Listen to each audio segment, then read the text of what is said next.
for initiative. Gotcha. We can Please be good. ease into it just There. nice Please and be all slow. right.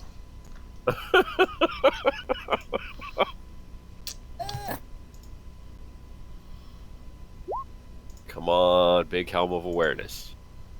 Oh, there we go.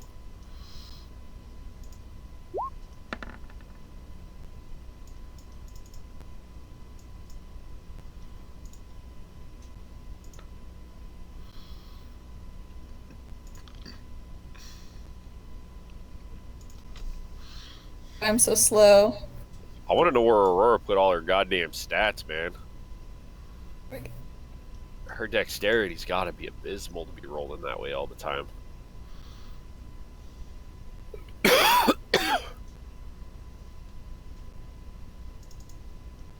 Poor thing in her bad initiative rolls. Looks like she might have a +1. She's got 1.3, so she's got a +1, yeah. Yeah. Which means she's got like a 13 max. Better strength is out the roof, though. Yeah, but barbarians, honestly, your most important skill isn't even your strength. You gotta select your token Your before dexterity you and roll your initiative, constitution. Bubbles. Oh shit. Right. Penguin in my shoes.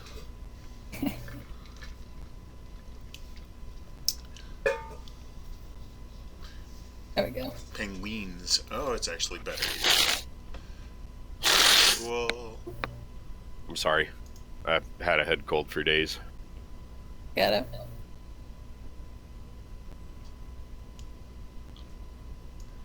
In fact, I'm going to mute my mic. You're still not on the list, I don't think. Let me just double check here.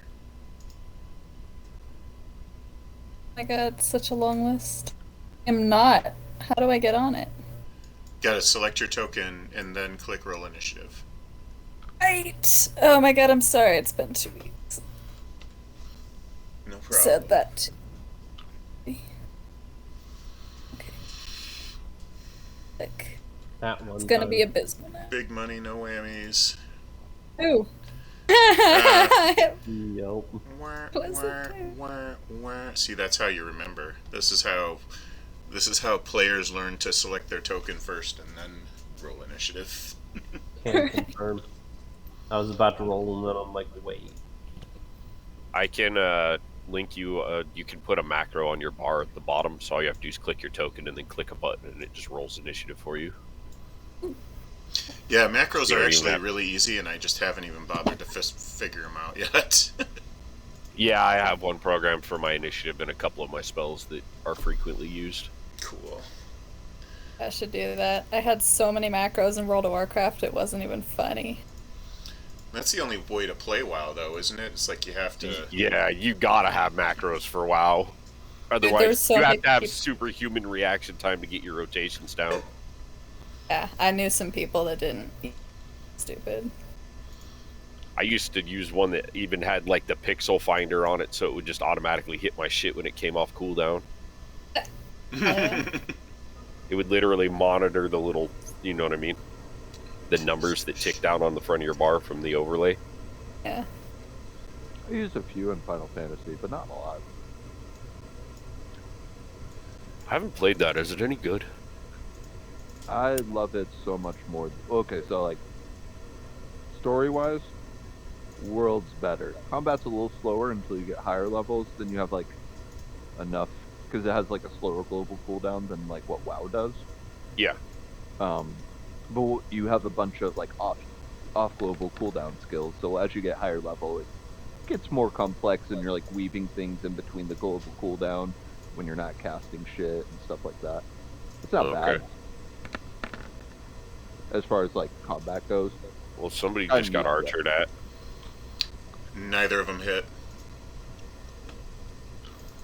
Well, if that's Gayer, then he's fine. The first one was Bubbles, and then the second one was Shoe. I'm also fine. Yep. What? 19 right now?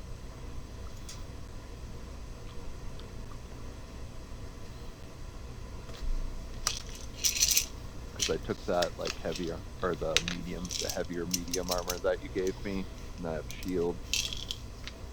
Yeah, we'll get you into some half plate, boy. Yeah, I need the. I'll take the 1 less AC for no disadvantage on stealth checks. I think it's half plate or fresh plate. I don't remember. We have a druid who cares about disadvantage. She's got pass without trace. Shoo, it's your turn.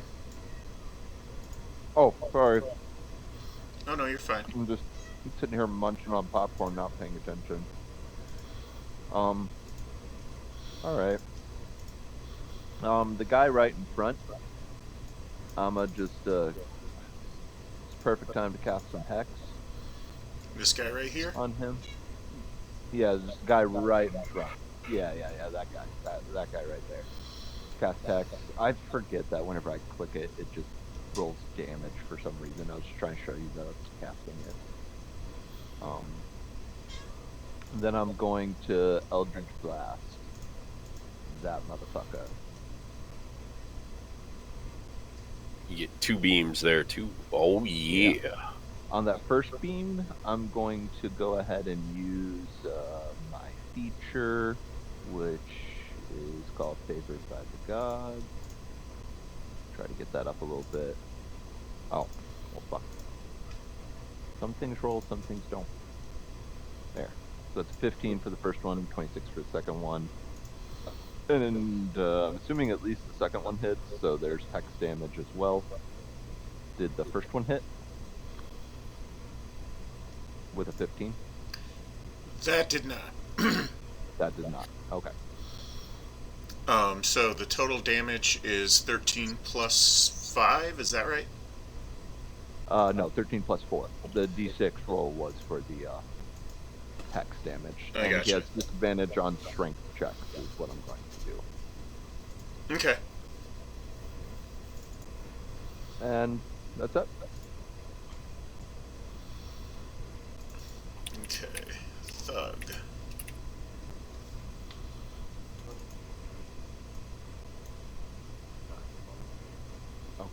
Oh, it didn't even occur to me that Shu was inside the house and Bubbles, so that wasn't a very good choice of shot there. Should have paid more attention. Okay, well, you know. Oh, I thought I was like right by the door.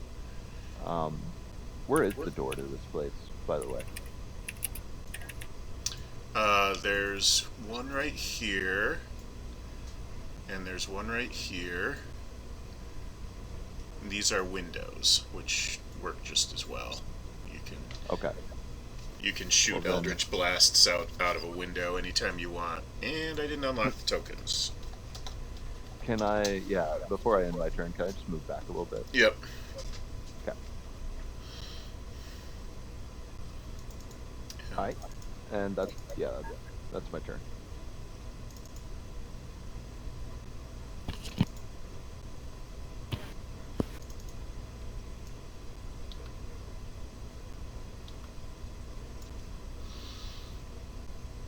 So, Thug is going to bash Gayer twice.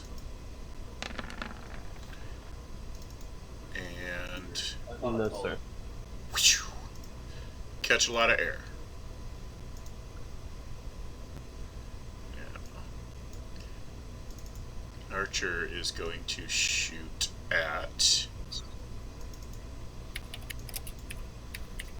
your elk. I wouldn't do that. That's a horrible idea. I wouldn't do that. You just killed my fucking elk.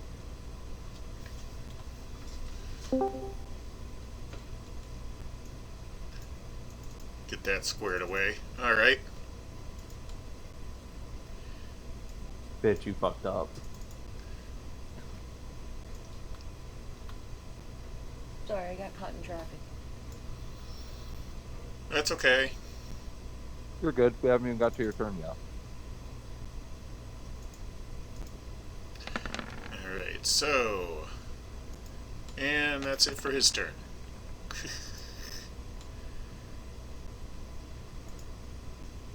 His mace crashes through the window, and he falls halfway through the window. Gayer, Alright. your turn. I'm gonna light up my sword and just say, you fucked up. I'm gonna ignore the two guys with me. They can have an opportunity attack. That is either probably a bonus action to light the sword? It is a bonus action. Okay, I thought so. And Thug will swipe and swipe. First one and second one at disadvantage. Okay. I'm gonna get right up in this archer's face.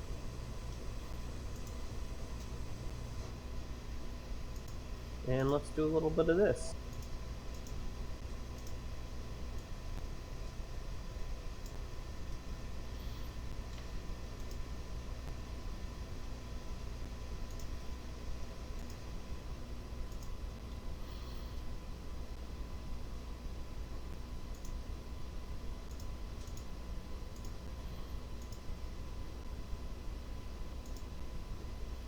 That's a 30-foot radius, right? Yeah. I'm trying to put it on there. I'm putting an aura on now. Whoa. Looks like that. Oh, you got it too.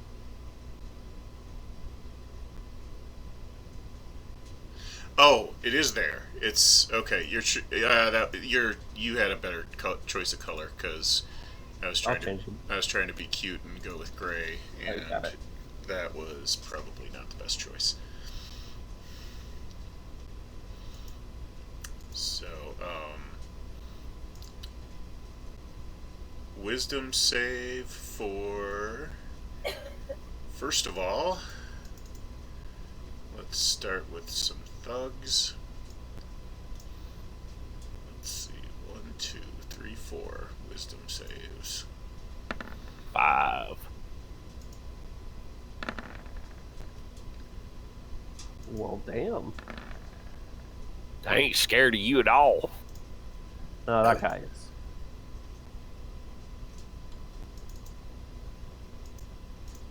And 2 more. And the wisdom save is a good choice because Just fails. It's 16 is the DC. their wisdom is not great.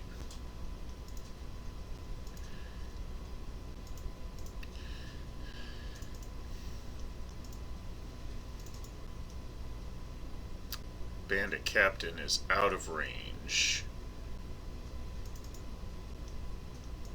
Bandit Lord is not.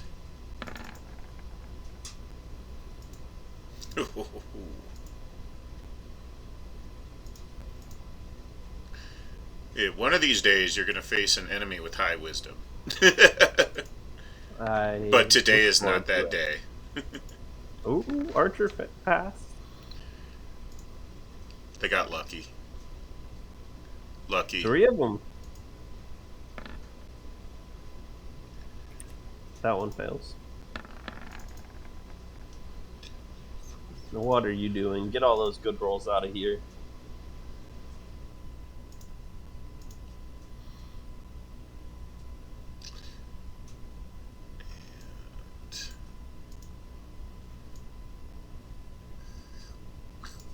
Okay. You didn't see that. Alright, now that is the result of the fear aura. I think you skipped an archer, maybe? You rolled for 5. There seem to be 6 here. I thought I rolled 6. The other one's at 11. The other one's at 10. So they haven't gone yet. Oh. I think it's instant, and then they get another one when they go. Yeah.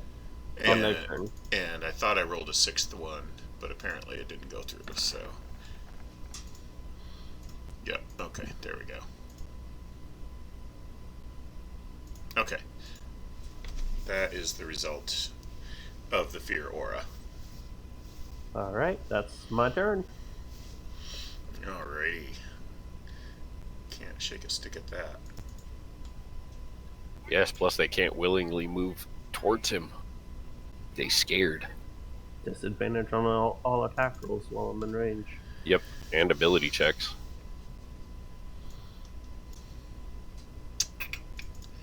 Okay, so the thugs are going to shoot their crossbows at you. At Gayer specifically. That's what I mean by you.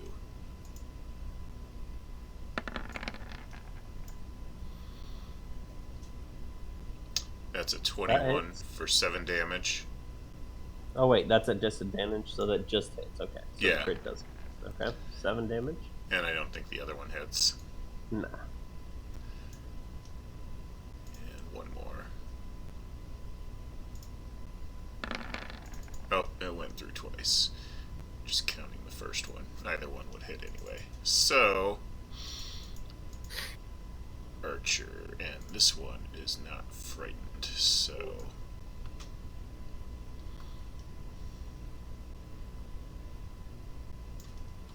they can move wherever they want to, and they will shoot at Aurora, hitting a 25 for 8 damage, Definitely doesn't hit. and shoot at Gayer.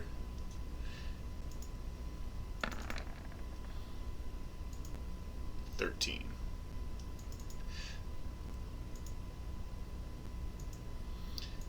Okay. This thug is not frightened, so he is going to move to where he can get advantage and swipe, and he's done. And he falls over.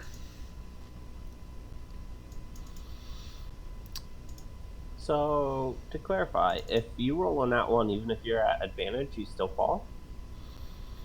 Yes. No, he's at... Yeah, yes. Because he's flanking. Yes. The advantage roll was 16. Right, but if Which you get a natural wouldn't hit. 1, it's like...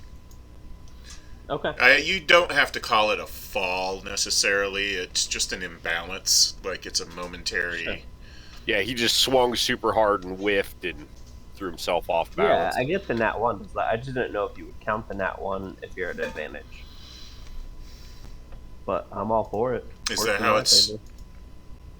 No, if it's at advantage, even if you nat 1, you take the higher of the 2 dice rolls. It's actually your actual roll when you're at advantage. Oh, okay. So he wouldn't have fallen over. Still wouldn't have hit, but... Maybe you thought he was feared, and so you were thinking backwards. Nope, I Yeah, didn't if think it's he a was straight feared. roll. I just thought a natural 1 is. Oh, okay. Yeah, if it appears. No, like, when you roll 2 dice, anytime you roll 2 dice like that for advantage, you always take the higher of the 2. Is like if you rolled 1 dice, like you normally would. But the advantage allows you to roll 2, and you always take the higher of the 2 rolls. Okay, I've always thought that as soon as the 1 appears, that's a crit fail, and that's that. Like disadvantage, advantage, or anything else.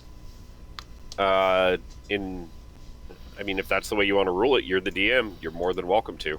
Yeah, Yeah. I'll It is just your do game. it. I'll just do it. I'll keep what I did, and then I'm gonna do it rules as written going forward. Okay. Like, yeah, if you want to rule it that way, it's your game, bro.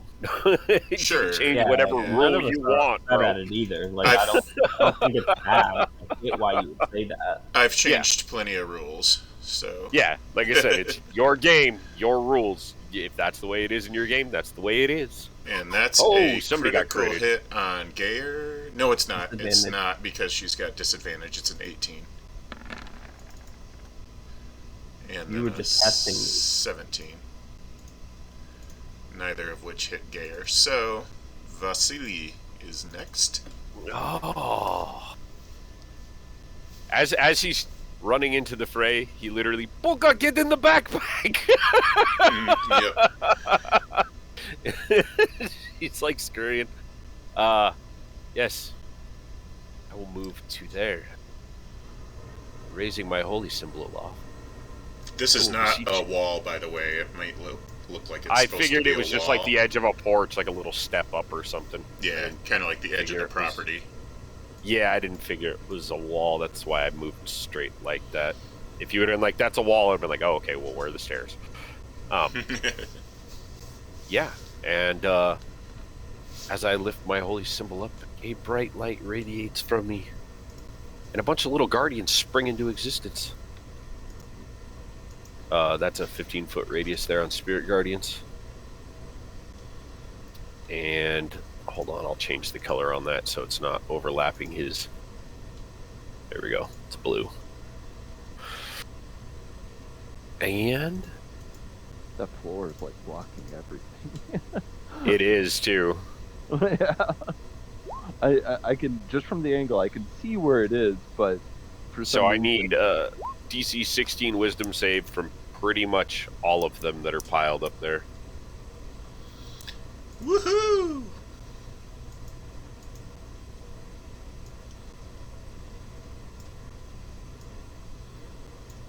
There's your Spirit Guardian. you know, it's a lot creepier than I expected from a cleric, but I approve as a warlock. Oh! Lordy, Lord. Okay, so... That's not very good, Spirit Guardians. The hell, man? He's like, hey, what are you doing? I love it. What did I summon? That is not what I asked for, but whatever. You're the god. Check on this.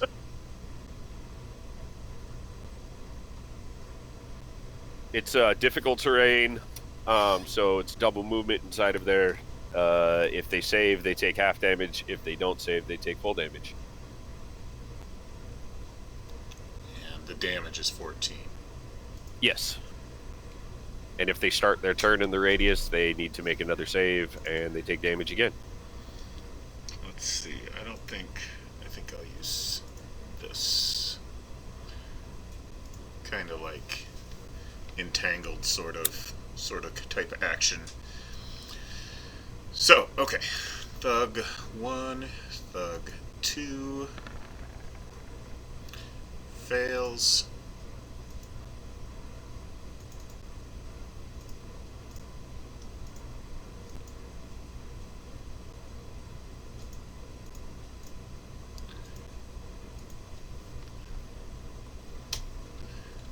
Thug 3 What happened to ladies first? fails. Where are the women at? Most of the ladies They're not rolled just a tad low. They're not very...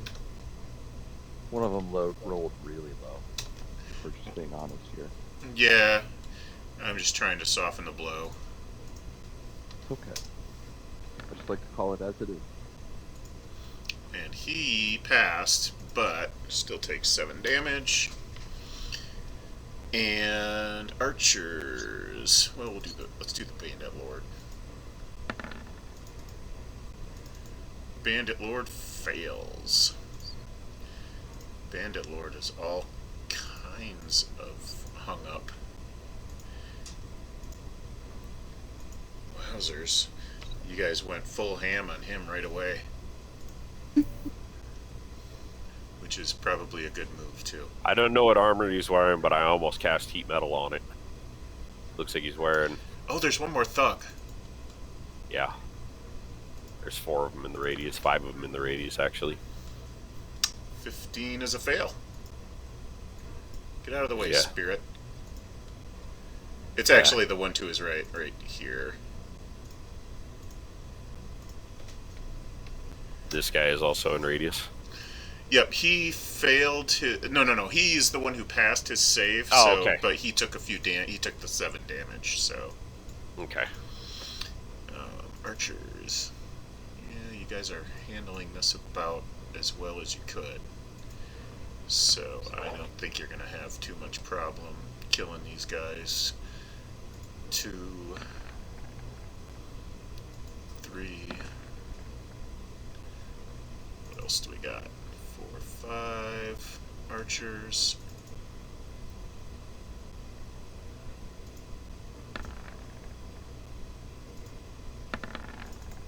And that is 5 fails.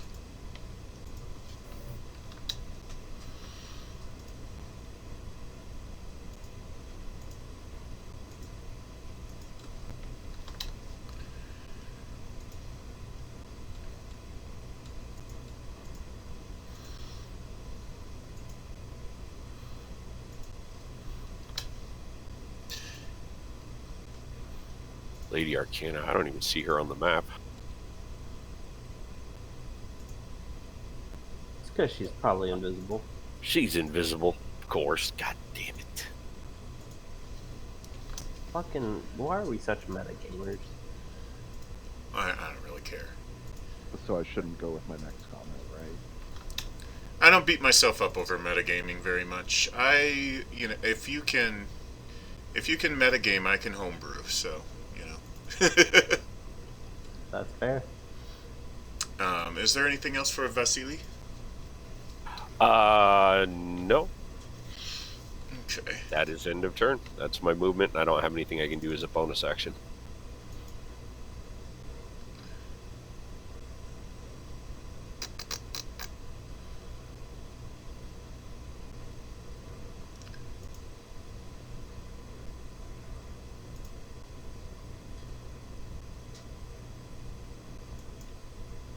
Also, no, I don't want it to hurt any of my allies, because I will be declaring that when I cast the spell. Appreciate it. I assumed. Yeah, most people do, but I figured I would state that in case anybody moved into the radius. Concentration, you dick. It is concentration. So I can't cast fly while I've got invisibility going. Correct. It was invisible. And if you attack with anything, it breaks invisibility. Unless it's greater. Yeah, greater invisibility. No, it does not.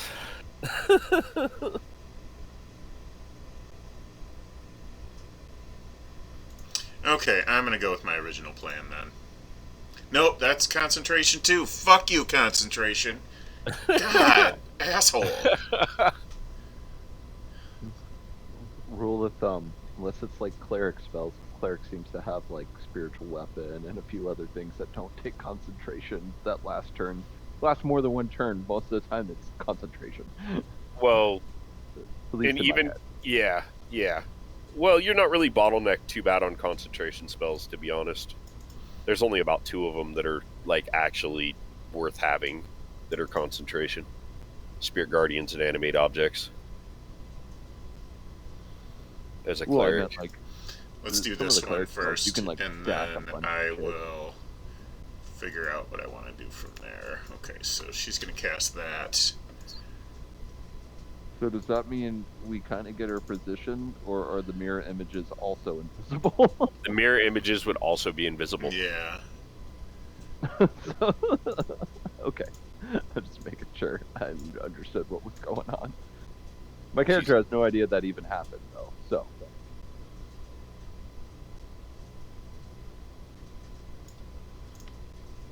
Okay. Okay, that's her turn. And Bandit Lord. Okay, I need a wisdom save at the start of his turn, please. Bandit Lord wisdom save. Probably most of these guys are going to have to do a wisdom save. Yep, Should I do when they one? start their turn? When they start their turn in the radius, they have to. So he's going to lose the entanglement. They're not entangled. As long as they're in the radius, even if they make their save, it's still half movement. So the save is just for half damage. That's all It's it just is. for half damage. Okay. Yep, that's it. I was keeping them out of the entanglement if they had made their save. No, So if this they guy are in the radius and they actually made their save, entangled it's too. still considered to be double movement for their movements because Also, it when creates they- difficult terrain. Also, when they enter the Yeah, aura that's for the everybody. first time, they'll also have to save, I believe. Yep, exactly. When they enter it for the first time, they have to make a save. If they start their turn in it, they have to make a save. It is a ridiculous spell. He is over his fear. There's no save on the hex, right? Nah. Hex is just, I will it to be. Also, just as a heads up, the fear is at the end of his turn. Gotcha. Yeah, and the fear is at the end.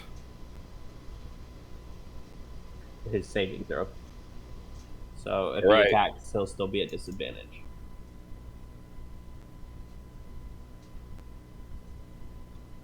I can link it again if you need me to.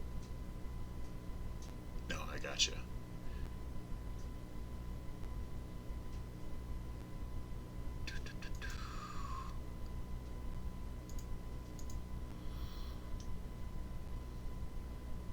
You gonna spend a minute doing that? No, it's for 1 minute. Oh, for 1 minute. I see. If I have 3 attacks, that's under a regular action. Does that mean I can do that and 2 attacks? Or does that mean... No, You can only an take action. one. If you have multi-attack, that is your attack action. Yeah. So all 3 of your attacks is all part of the same action. You still only have a bonus action. And if you an use it for action, something else, you get 0 and if you use it for something else, you attacks. get 0 attacks. Correct. Gotcha. That is what I thought. Otherwise, a wizard or a sorcerer or something like that multi-classed into fighter could cast multiple spells in a turn, and that's why they bottleneck the action economy that way. It's for balance reasons. So I'm going to skip the leadership, and I'm going to go ahead and just swing at Gayer. And... the bandit lord? Yep. Bandit he's lord's not- standing he next to me. And he can't Vasily. move closer to me. I meant to say Vasily. I But said all Gayer, 3 of those but, miss. But yeah, gotcha. I figured. No touchy! No touchy, you bad man!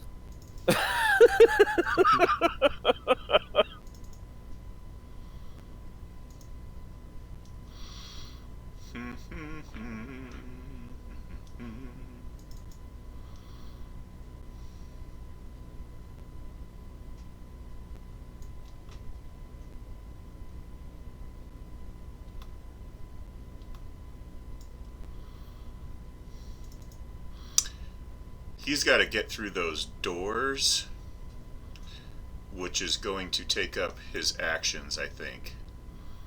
No,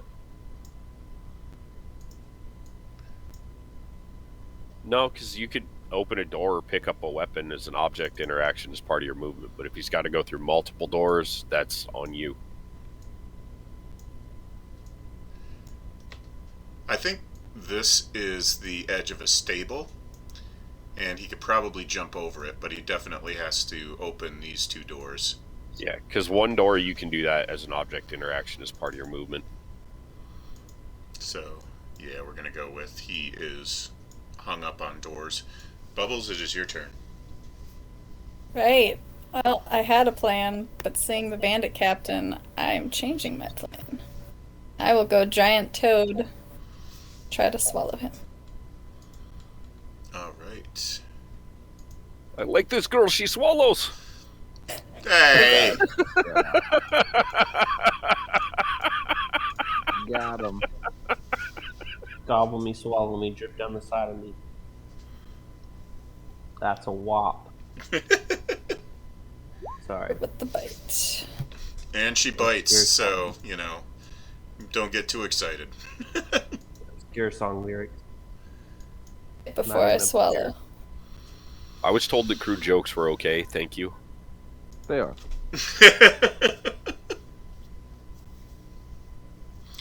So 3 and 5 poison, 13 strength save for the swallow.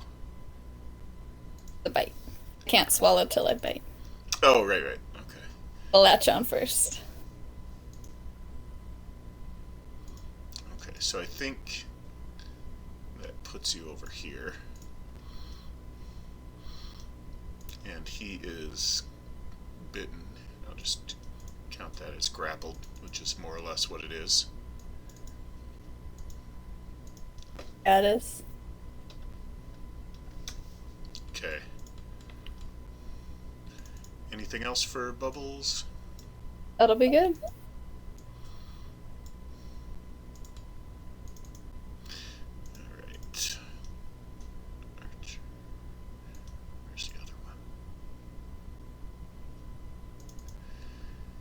So this one is going to shoot into the window at the giant toad that just appeared.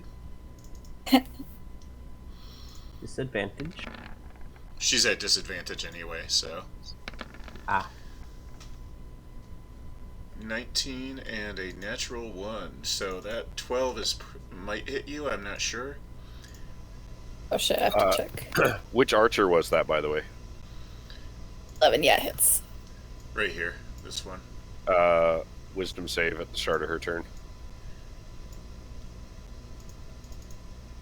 And the end as well. To save from fear, yeah. Half damage, but she's still feared. Yep, she's going to take 8 damage. Okie dokie. And the other archer is gonna... That one is also in the radius at the start of her turn. Yep. Fail, because that was an abysmal roll. Yep. Thank you. Do you re-roll it, or do you just... Yeah, well, whatever. Yeah, you roll the attack damage at this. It's because you got to think that the spirit guardians themselves are separate entities that are like kind of like swirling around. So like maybe 2 of them go after him at one time, or 1 goes after him at a time. Okay, I gotcha. So she is going to use Archer's Eye. And she is going to fire...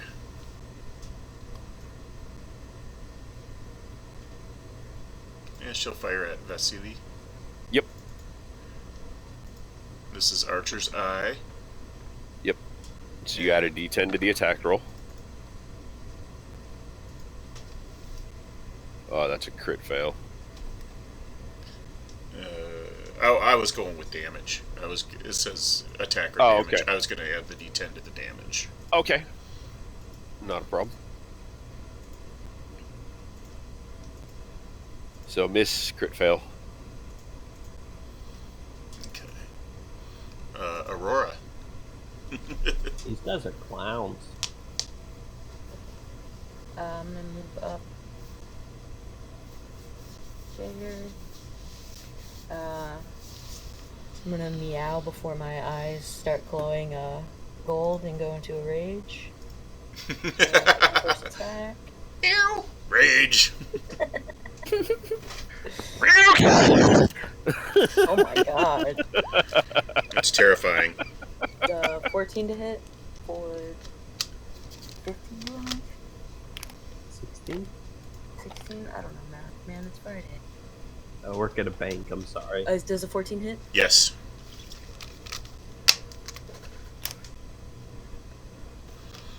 That is exactly Aurora when she rages.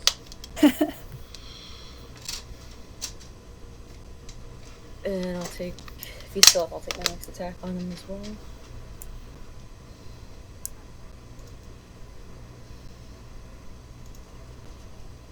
13 for 18.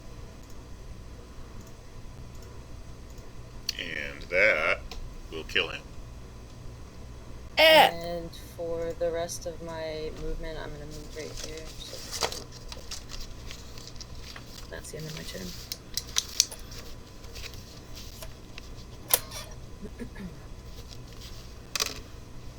Okay. And back over to the archer. And she is Wisdom in save? the area of effect. Yep. So she will make a wisdom save and fail. 15.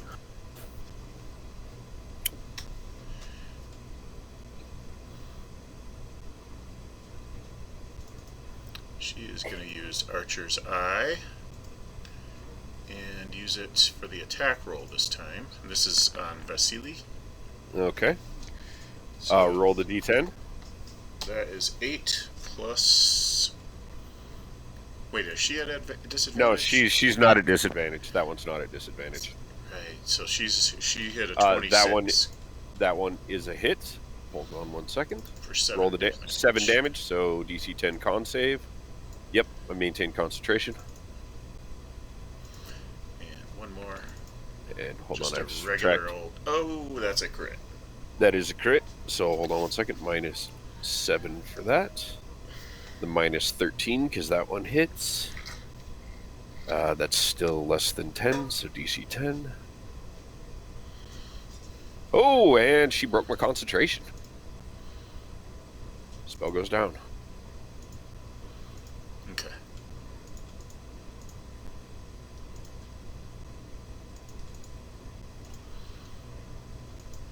This is because I call them clowns. Shoo, it is your turn. I'm going to bonus action move my hex to the bandit captain. And I'm gonna Eldritch Blast the bandit captain.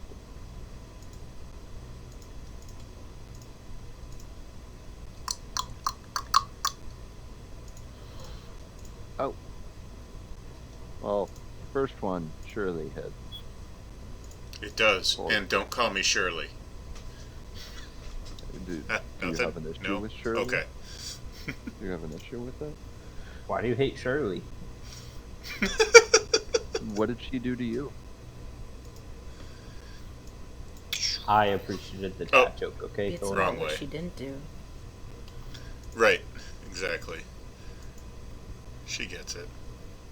We It's always expect it's always perfection. fun too in Roll20. You'll like do the little thing in the where you can click on the token and then you click their, to do the subtraction and it just changes their hit points to like minus whatever you just tried. That is to exactly what track just from their happened. hit points. That is exactly what just happened. Yeah, that's just Roll20 being stupid. You There did it nothing is. wrong. That's just Roll20. I got it. 67 minus 11. You didn't know that, but we'll just pretend.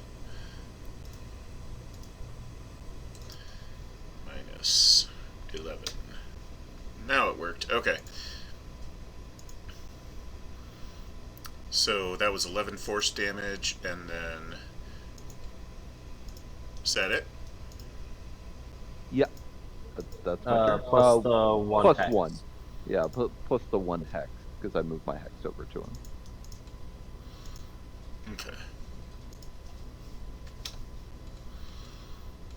And that was a crit fail, so that is a knock you on your butt. I am prone. Thug, what are you up to? Let's see. He's kind of looking at the toad, thinking. So anyway, I started blasting. I can take that entanglement off.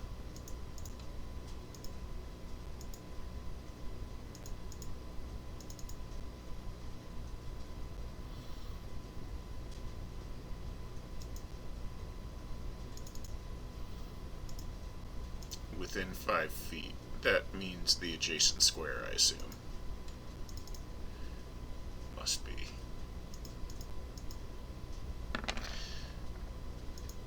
Nine and a 15 for 8 damage.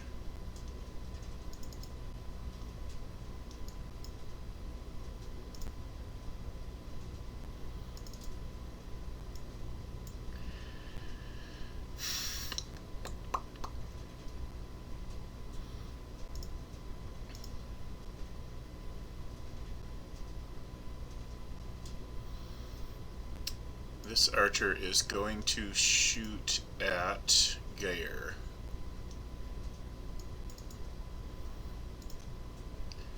First shot regular, hitting a 10. Second shot with Archer's Eye, adding to the attack roll. Would he be at I don't think it matters, but disadvantage because he's in melee with me? Second one hits a 22. This one is not in melee with you, but The one that's shooting is... Yeah, that's the one whose turn it is. I mean, it doesn't matter. It's still hit with the 22, but... Yes, I thought I was shooting from here. Yeah, silly me. All good.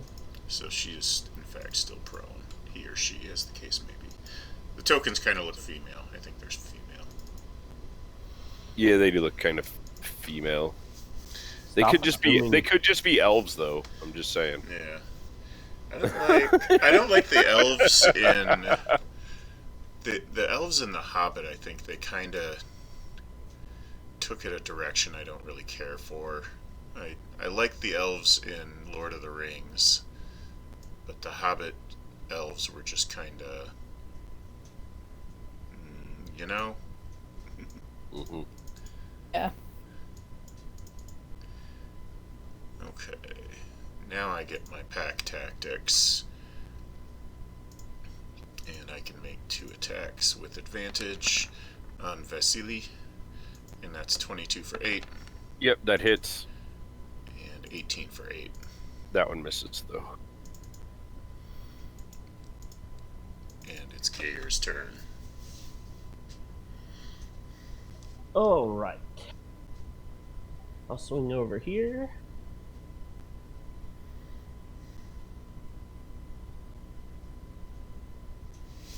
These archers and thugs should be doing wisdom saves against your fear. That's a fail. The ones who have had a turn since. Yeah.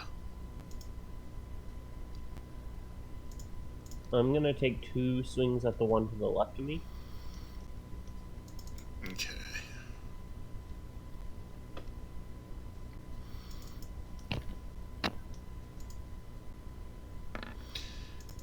Uh, 22 to hit 14. for 20 damage, and a 19 to hit for 22 damage. 20 and 22. Yep. You Okay. killed my friend. Is she still up? Yep. Bonus action.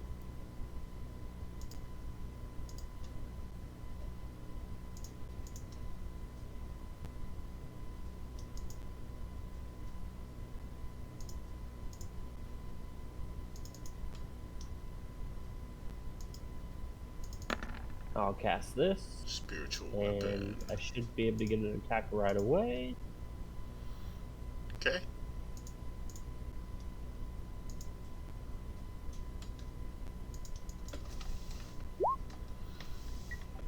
23 to hit for 8 damage. Same target, right? Yep. Okay. Damn, you amp these fuckers' hit points through the roof, son. And that's my turn. Okay.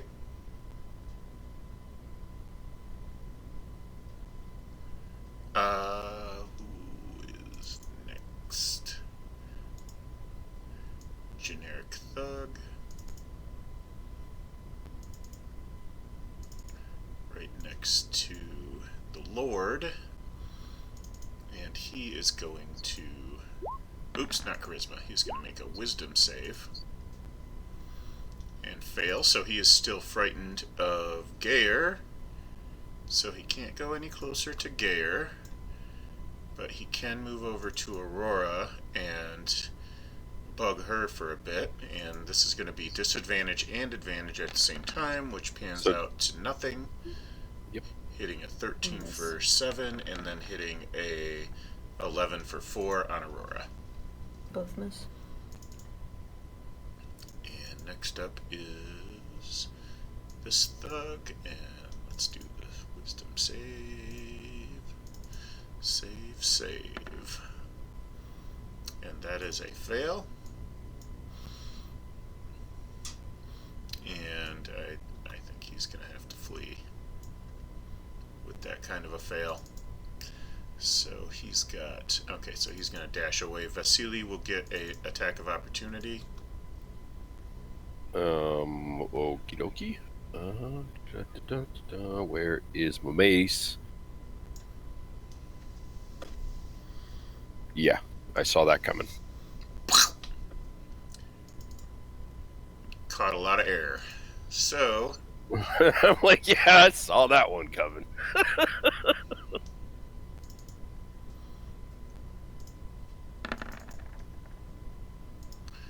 and that's a fail. Cannot move any closer to. But he can shoot.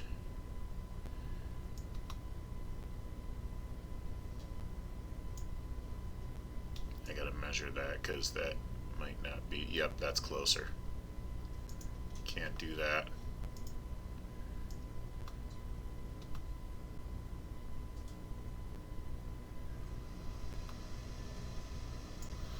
There we go.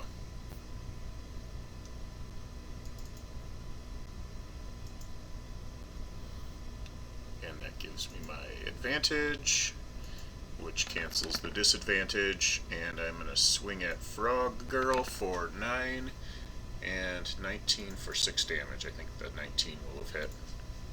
Yeah. Got 11. And Archer. Poor Proppy. Wait. She's got to do a save before she can move. The archers do have a +1 on their wisdom. Oh, that's a fail.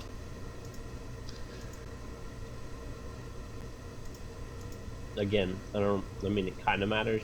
The save is at the end of their turn.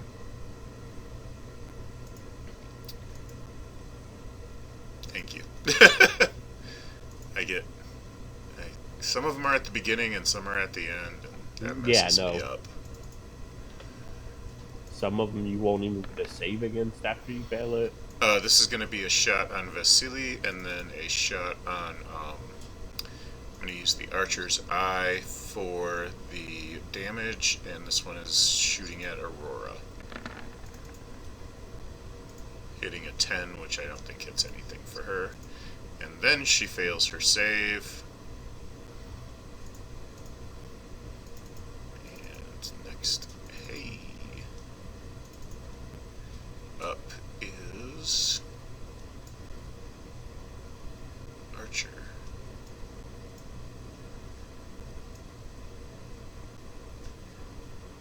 Can't move there.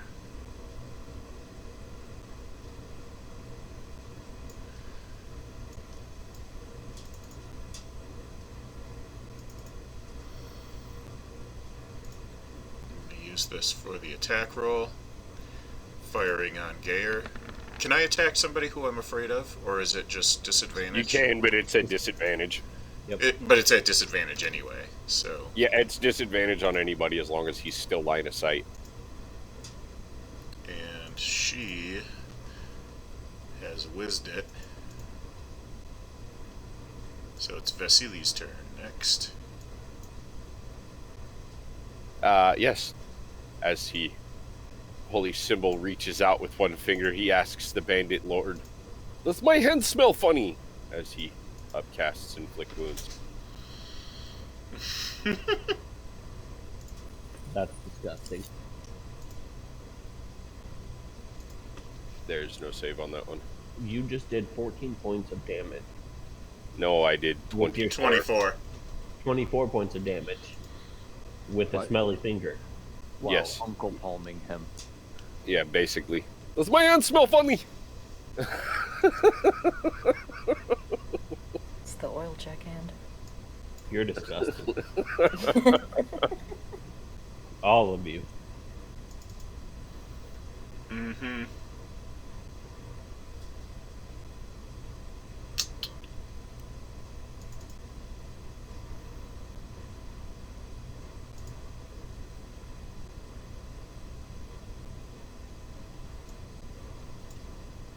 Wrong button. Why did the ground move? The ground did not move. Sorry, I casted Earthquake. There's some wizardry afoot.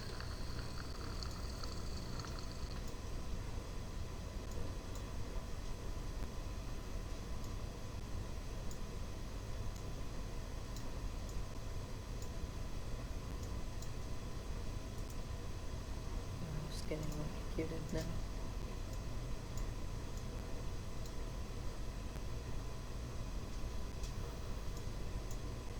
A good line, though.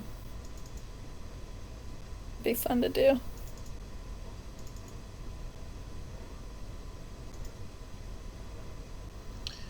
Too bad I don't have the slots to upcast it. Okay, so Ooh, whoever that's that's touching gets to make a dexterity save, which means To go through the wall. Yeah, that's what I was gonna ask. it can go through the window. Especially because she also hit that thug. From the window. she hit a few allies. Yeah, she hit the thug, the archer. I'm on the Yeah. ground right now. Would that still hit me if I was on the ground? Question mark. And it's going through a window. No, it would not. Okay, I just thought I'd ask. And that will render me unconscious, good sir.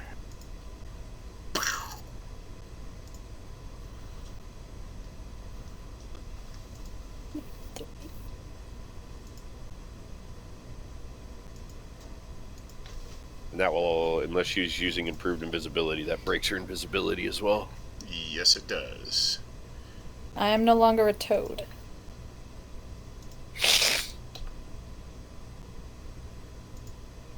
The bandit captain's still in my mouth.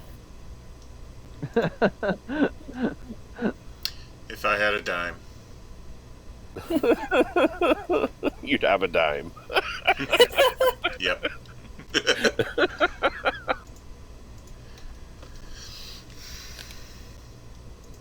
Well, yeah, she blinked a couple of them out of existence for us. But yeah, I'm down. Okay, she's actually right there.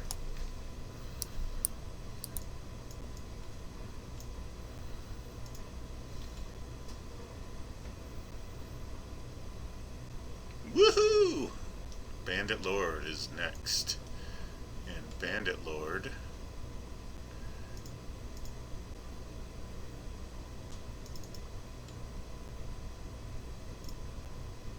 Kills Vasily.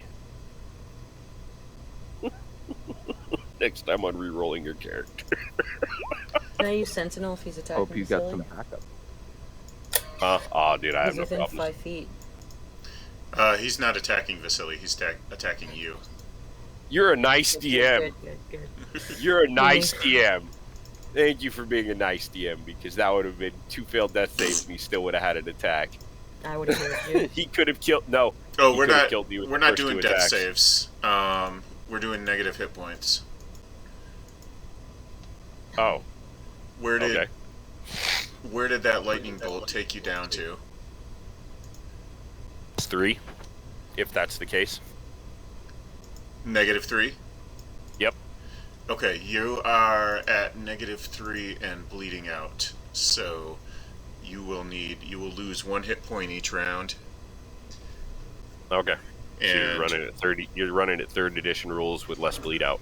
And yeah, when you bleed out until you get to negative constitution, you remain unconscious, and then when you get past constitution, that's when you're dead.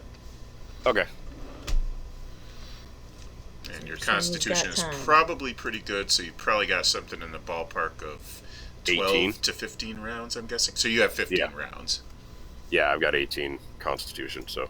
I'm going to add that in, because just in case, I really doubt it's going to be a problem, but I am going to add it in just in case. I'm like, you're a nice DM, because I totally would have attacked fucking twice on the ground, and that would have been just enough to end them by rules. I don't really think enemies would be very likely. I mean, once you're down and bleeding out, I think it's like, If I If see they it, have a vendetta against you, like I could see it. yeah, but he doesn't have really a vendetta or an Yeah. obsession or anything like that. Yeah. It's not like fueled by hate. It's not I personal. think you just liked the way your finger smelled last turn, I'm just saying. yeah, that's exactly what it was. There you go. Okay, so Bandit Captain, what are you doing now?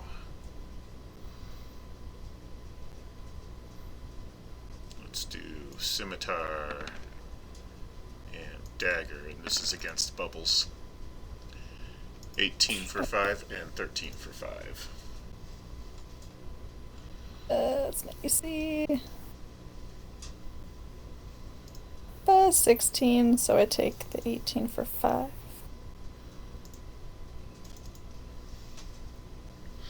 And it is, in fact, your turn. Oh shit, okay. Ah, shit, I was still looking at what I wanted to do.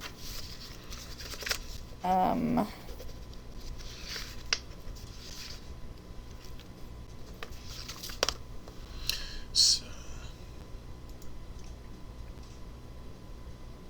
It's only one. Okay, I'm just going to get and take those opportunity attacks. and then the bandit captain starts dancing around and said, home again, jiggity jig. What? Oh, there's a, I think it's a Mother Goose rhyme or something like that. I don't know the whole rhyme, I'd have to look it up, but, and then they quoted it in that one movie, Blade Runner. One of his little androids, the guy who built all those androids, but he didn't get them exact, like a lot of them, so they kind of did weird things. And then there was a pair that were like, they were dressed in like jester costumes, and they were holding these little spear things or staffs or something, and every time he walks in they go, home again, jiggity jig. And as far as we know, that's all they do. Jeez. Okay. Oh, the trees are gonna cast fuck you. Okay, do it. Ba-da-ba. I don't know where to center my first one. I guess Knight's move from Vasily and down 2 to the right. I get those 3. I don't know how to ping on the... This guy? Just hold your left click, yeah. Ah! Okay, right here. Cool, thanks guys.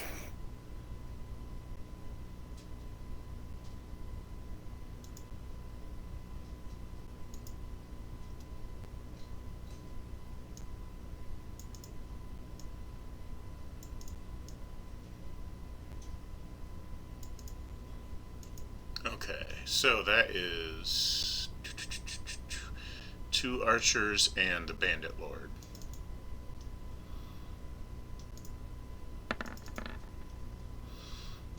And the bandit lord failed. Yeah. 60-foot radius to all. Well, but when it lands, the cloud is a 60-foot radius, but then when it lands, it's everybody within a 5-foot radius. Yep. And so the 2 archers both passed. So they take half damage, right? They'll save half as much damage on a successful one. Correct. Correctamundo. Ah! I still did it. I'm hitting the wrong keys.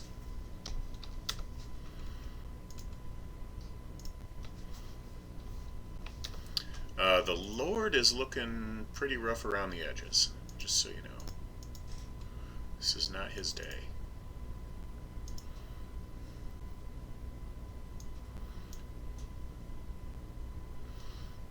Okay, so this archer is going to shoot at...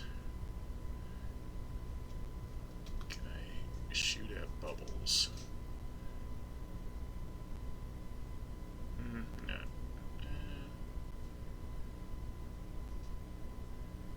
She's going to shoot at Bubbles.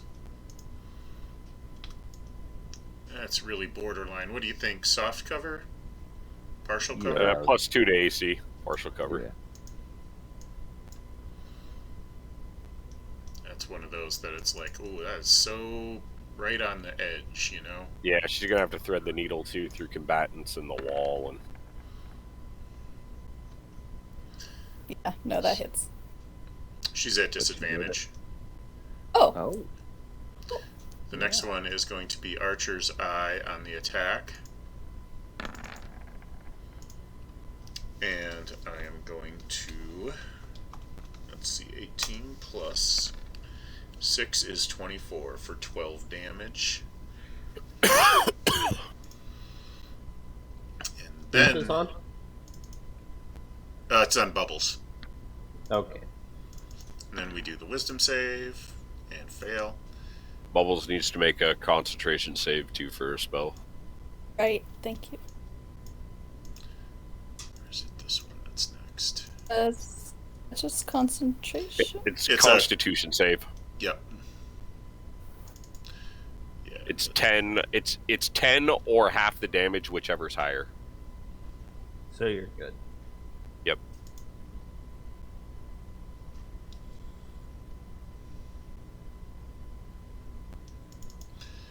This archer is going to short sword at Gayer twice. Disadvantage. And we're going to try the wisdom save. And that's a whole lot of nothing. Which takes us now to Aurora. So, quick question here. You know, we just leveled up. I didn't realize I had Fanatical Focus. Would I be able to re-roll that Dexterity saving throw since I was technically raging when it happened? I mean, I know it's passed, sure. but I feel yeah, I checked. go ahead. Alright. I mean, my Dexterity's dog shit anyway, so... Wait, are we level 6? Oh. 19. There you go. Yeah, are we 6? We leveled up after last session, he said. Oh, well, Almost didn't right hear that. after. Oh, Shit, yeah. I did not level. Yeah. I did not hear that at all. I had no yeah, idea. I didn't thought we level were up alive either. still. Or I'd still have hit points left. Not many, but I'd still have hit points left. So that 19 would have saved. Is that still half damage or none? You can have, I think it's half, right? Yes. If she was a Totem of the Bear Barbarian, it would have been half to start with, and then... But she's not.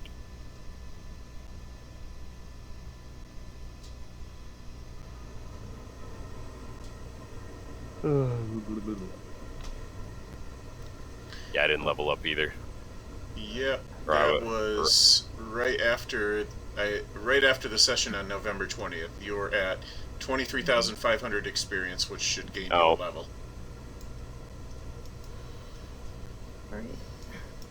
Do I get to level? I wasn't there. Everybody does. Hey. I do lockstep these days. Okay. If I ever go back to an older edition, I'll still do lockstep, but it'll be experience amounts. Did you say level now or wait until after the fight? Well, I would say do it now because I designed this encounter for level 6. Oopsie. I'll wait. Oopsie. What's Sorry. the experience I'll we need actually for be this right now? back. Oh yeah, that's 23,500. Thank Okay. you. Then I am not at -3 hit points. Okay. This might be a good time to take a 10-minute break then, in that case. I'm like, I am not at -3 hit points. I am at I'm 7 glad hit I wasn't the only one that didn't realize. I'm like, yeah, that would put me at -3. That would put me at 7 hit points. So, there we go.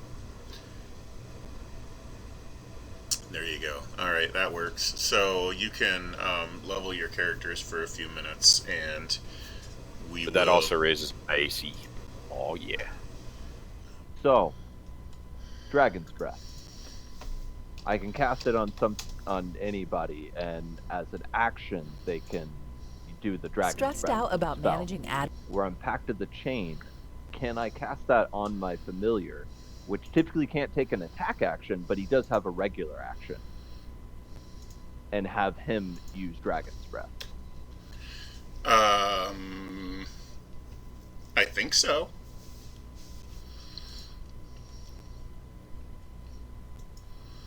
Here's the spell if you wanna. I'll link it. Oh well, I thought that would link it. How do I don't know if I can link it to the level up page or not. No, I cannot. I gotcha. Okay. But it says you touch one willing creature and imbue it with power to spew magical energy from its mouth. Choose whatever type, blah, blah, blah.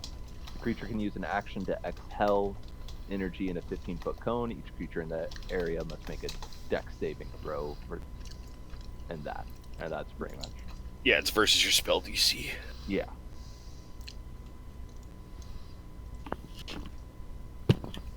Does it say it can use an action? or Yeah. attack Yes, it action? can. It can do it. Okay.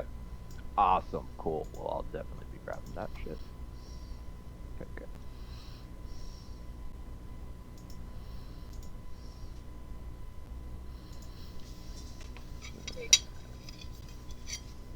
All right, here's your one time letting you know. I'm now level 6. If you're within 10 feet of me, you get +5 to all saving throws.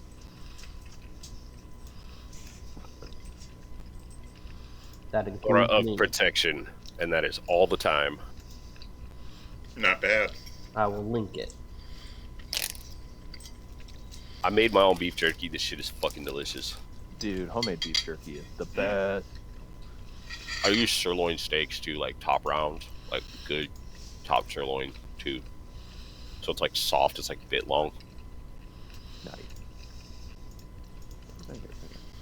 My charisma modifier is 5. So it's a +5.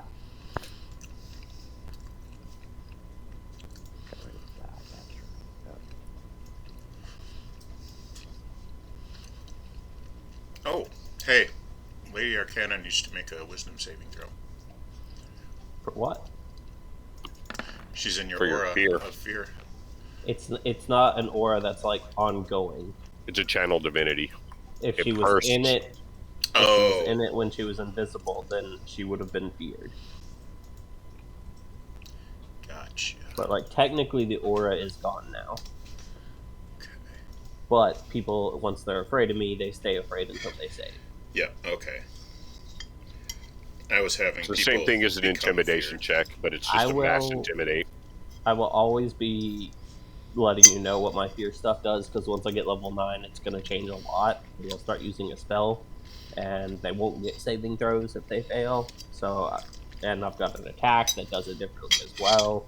It turns it into an ability check rather than a saving throw. So I'll let you know the different things that it does for sure. Alright, am I good to go Vengeance.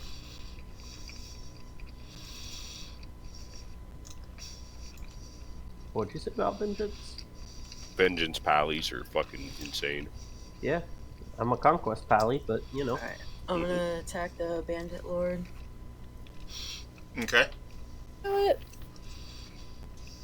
27 to hit. 14. That misses. 14 damage. Okay. And I'll take my second attack from him again.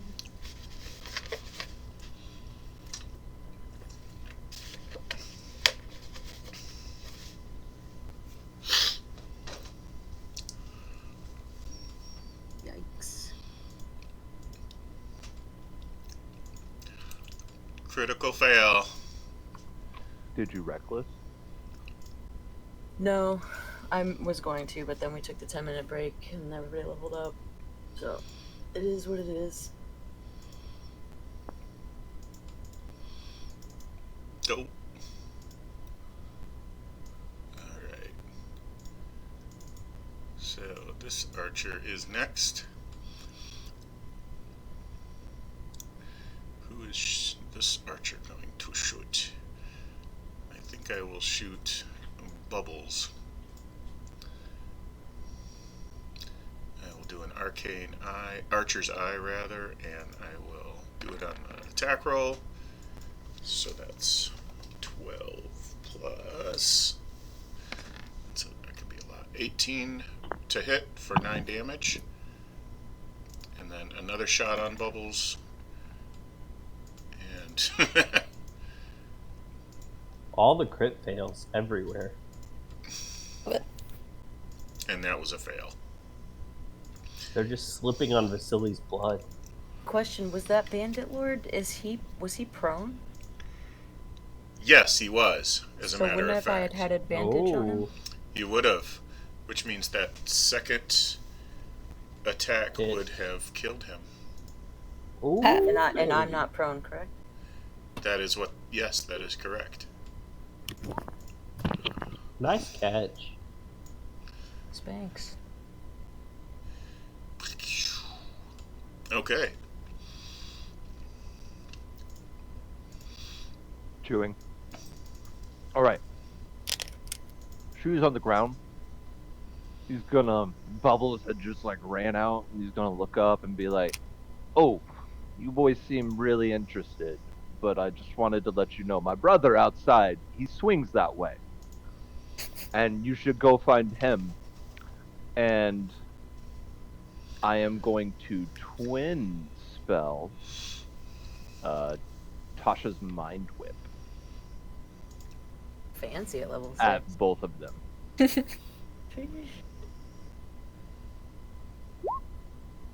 Tasha's a bitch. Did the second one go through? Yes. And I'll link the spell because it is kind of. I think it's Awesome. Yeah, awesome.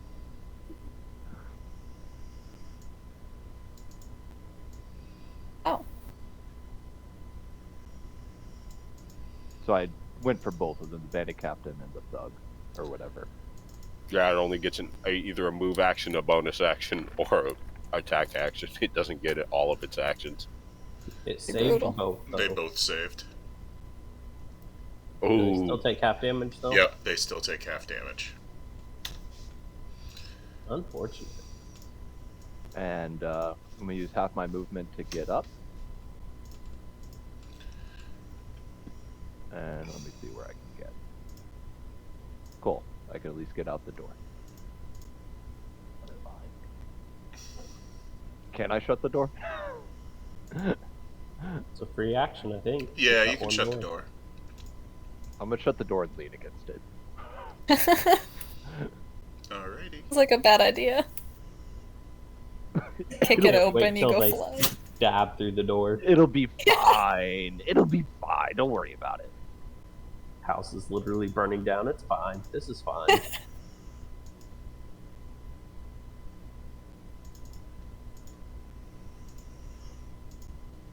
That's my turn. Okay.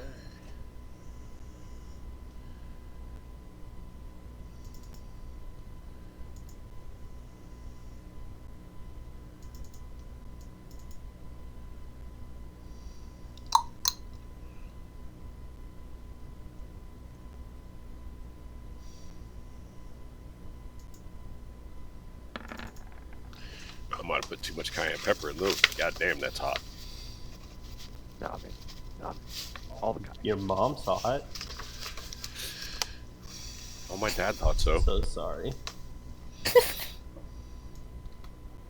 I love mom jokes.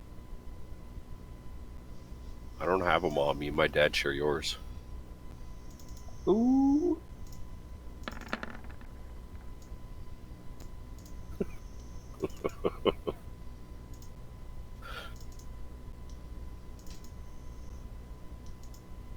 Did that guy, was he in melee range of Aurora? Would she get an attack of opportunity? Oh yeah. Actually, I would have Sentinel on him. He's there. not. He's not in Oh range. no, never mind. I thought it was thought one was still there. I was like, wait, she's got Polearm Master and Sentinel? That's donkulous. This one, on the other hand, is in range, and he has to stand up from prone. So I don't know if you get multiple, but he's going to stand up from prone right now. So that's an attack of opportunity. All right. Should only get one reaction So, a turn. question: with this attack of opportunity, would I be able to use Divine Fury on this since it's a reaction? Yeah, sure.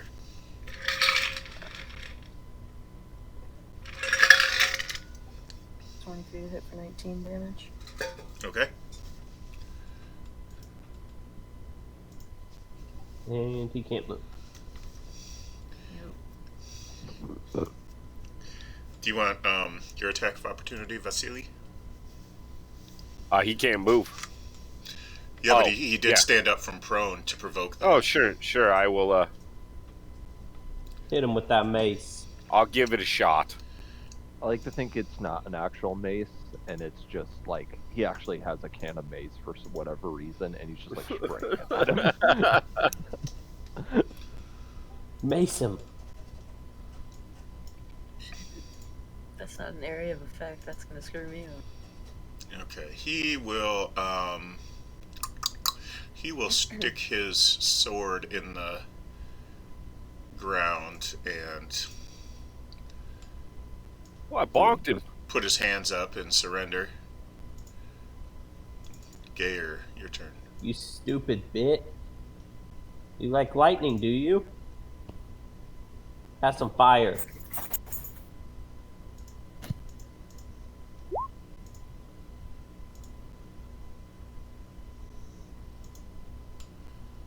Oops, I fell. Have some fire. Whoops, that didn't work out so well. Damn it. I tried. And that ends my turn. Well, she could make some smart-ass insulting comment against your manhood, but she's going to take the high road. What a Got it. prude.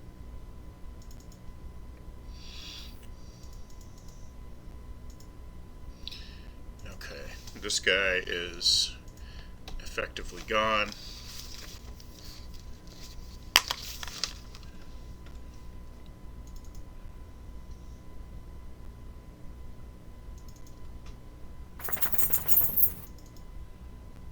Doggy. Doggo? Heard somebody's doggo. Yeah, sorry. Don't be. Don't be. Okay, he's going to run out the back. And he is gone. These count as defeats, by the way. You're not losing experience. Hey, quick question Yes. for Bubbles. Bubbles, can you link your wild shape or whatever the fuck it's called for me? Oh. Okay, where is it? I forgot that I have like a fake wild shape that I made. I'll look it up. Never mind. Okay. I mean, these are my notes on where I am currently at this level.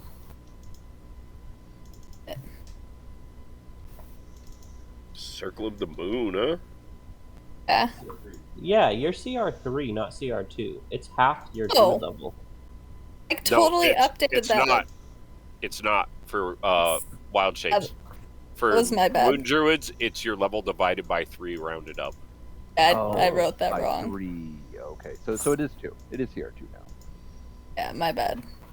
Thank you for catching that. Even wrote level divided by 3.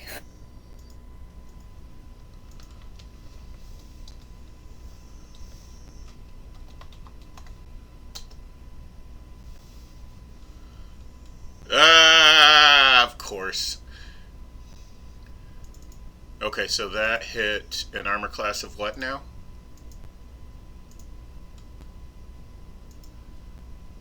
$17 will hit, and in addition to, just in case,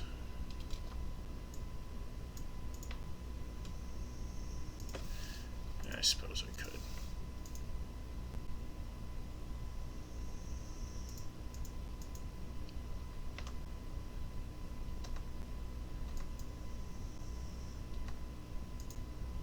Okay, and then, okay, so she got hit, and you are going to take the effects of this, which is 9 fire damage.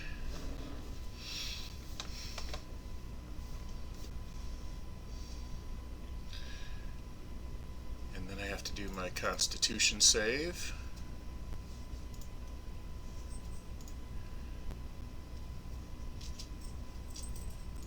And distance, so she is going to fly away.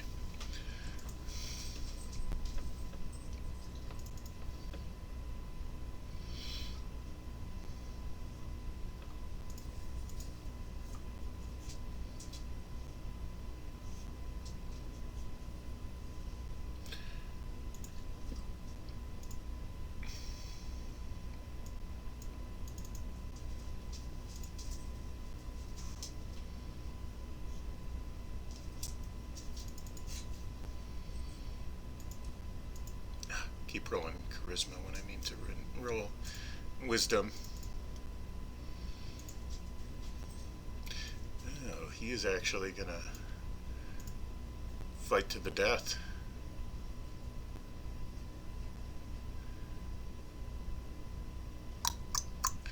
So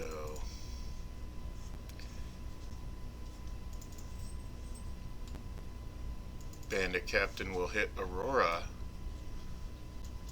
Scimitar for 16 and dagger for 15. I don't know if that hits.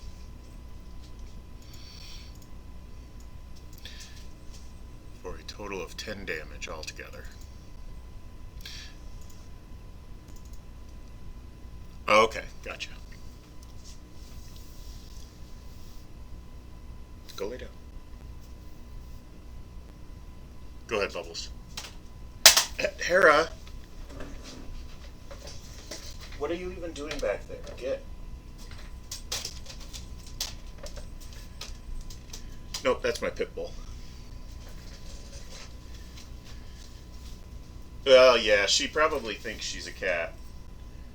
What do you need?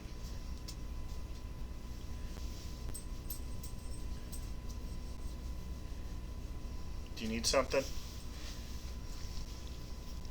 Do you need to go outside? I don't know. Are you trying to get... Oh, you're trying to get my leftovers. That's what you're after. Silly me, I should have known. Here, I thought she was being nice to me. Like, oh yeah, suddenly my dog likes me. Nope. Okay, where were we? Okay, so Bubbles did a call lightning, and where did you fire that off? Okay.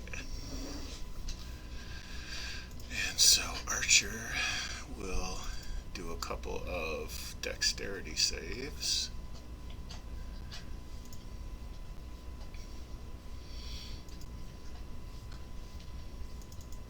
And that is a pass and a fail.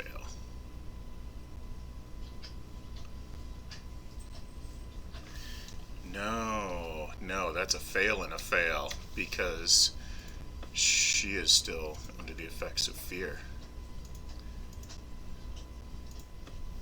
Oh, I thought everything was. Okay.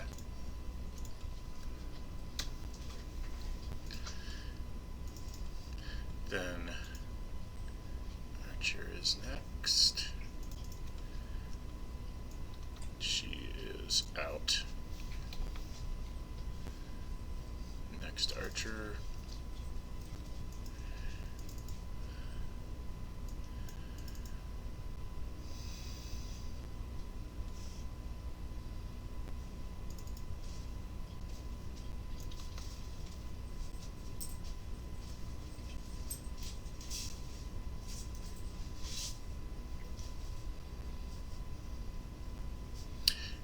Go ahead, Gayer.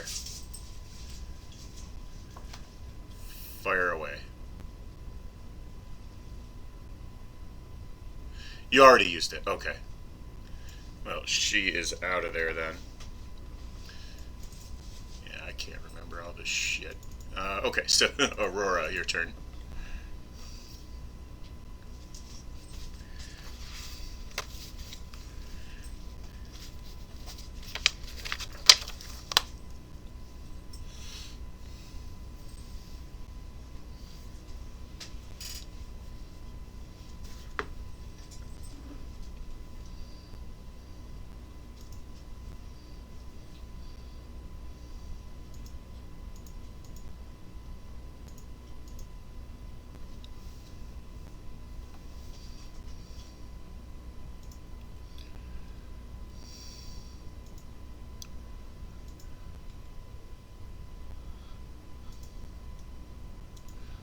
Yeah, that'll kill him.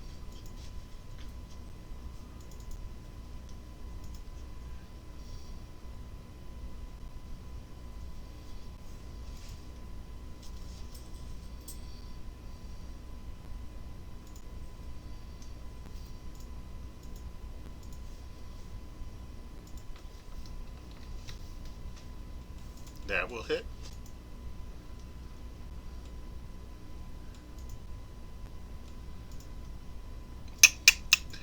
Uh, I that I think that's going to change your alignment.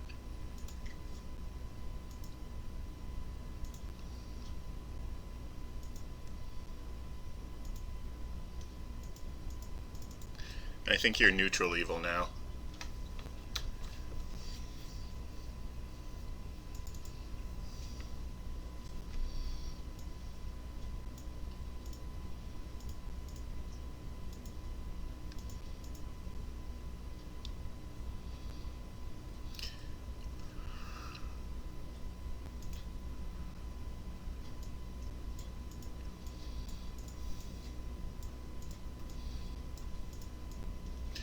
Well, if anything, it would go to. I mean,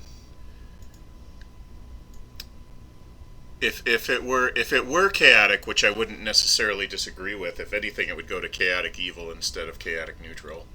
But that's probably too big of a shift for one step.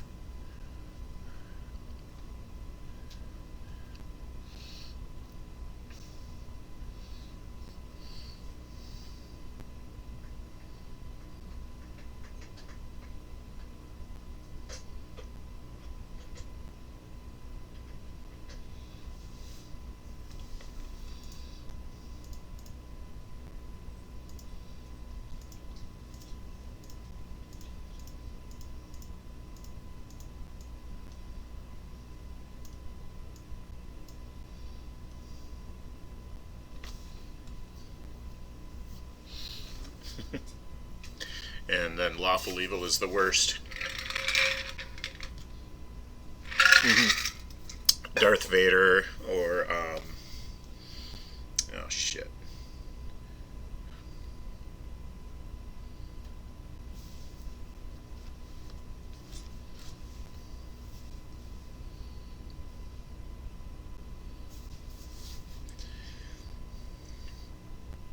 Yeah.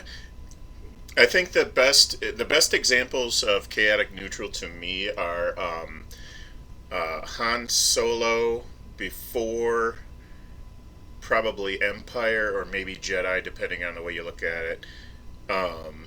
Captain Hook. Uh, yeah, exactly. Han shot first. Chaotic neutral. Han shot first.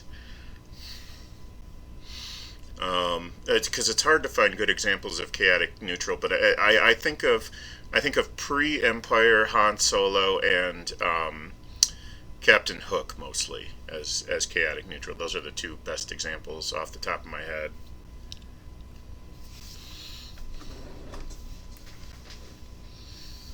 Yeah. So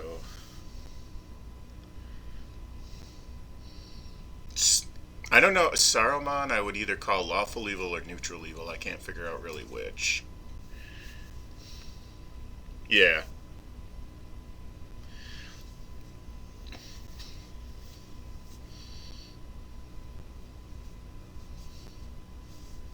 right. He really should have known that wasn't going to happen. But he also was kind of trying to take the ring for himself, and that was sort of his original plan. And I don't know, maybe he just figured after that didn't work, he would just take the long shot that Sauron would actually share the power. But I don't know. Whatever.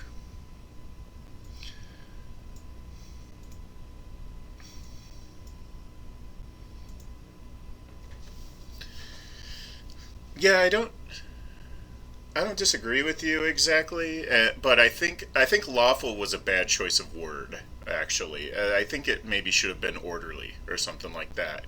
Because like lawful, it's just it's putting the idea of laws into your head when really laws are like not really the point. It's more of orderly behavior in my mind.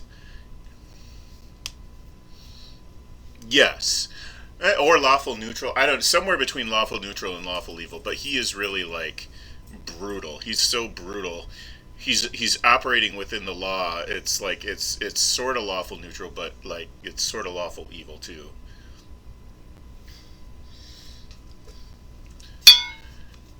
Yes. Yeah, they sure can.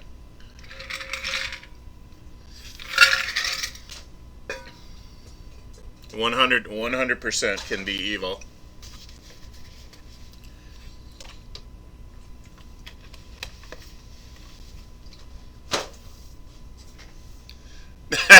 No. No. No.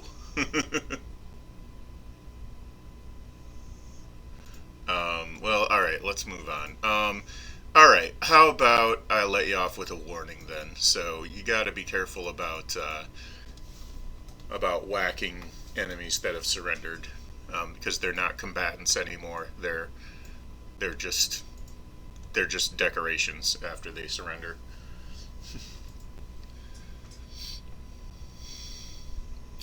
And then,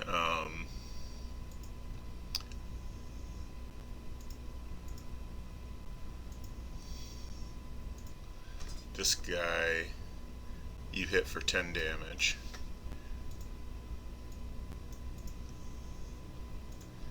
So let's go on to this archer. They're going to get up from prone for half their movement, and probably not going to stick around for the battle at this point. So they're going to flee. And the next up is Shu.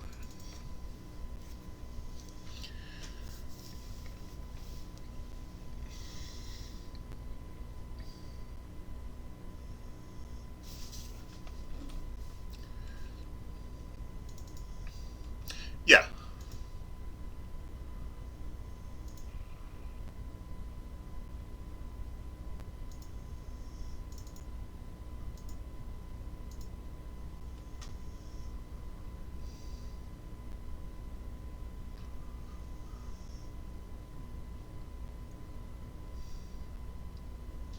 Yeah.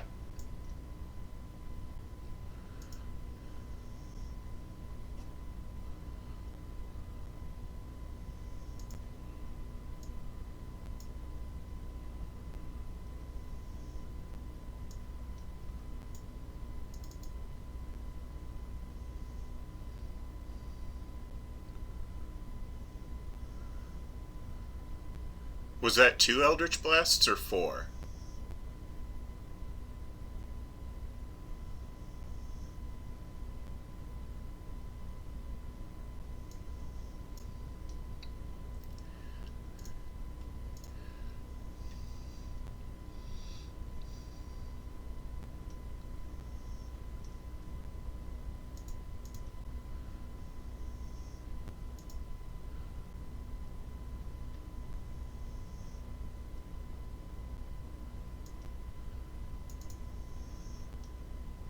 Okay, she's going to react and use shield. And that takes her armor class up to 18, which is out of range.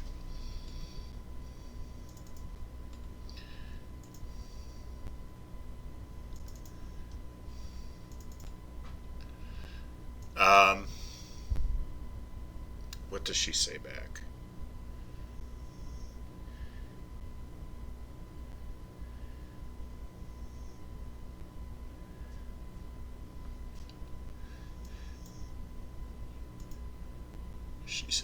She says, if you wish to work together, we can do so. I can help you find, and I forgot his name. I had it earlier. Lothar. I can help you find Lothar.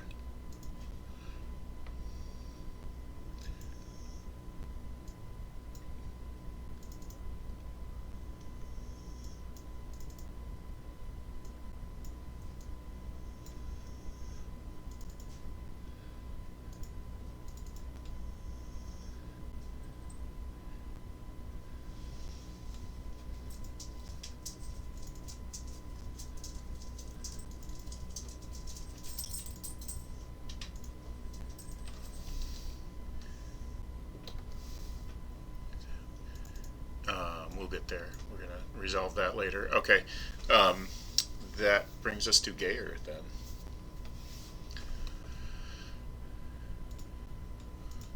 Mm-hmm.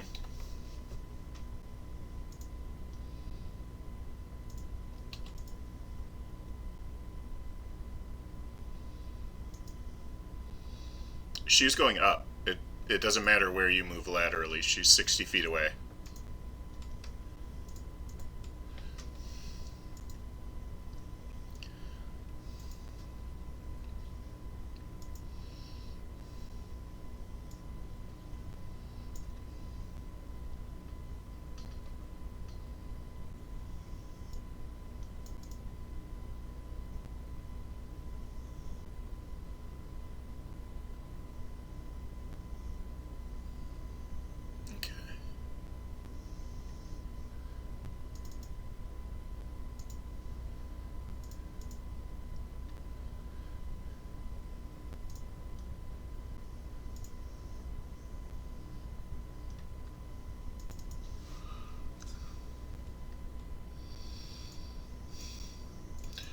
Gayer does tend to be really good at that type of thing.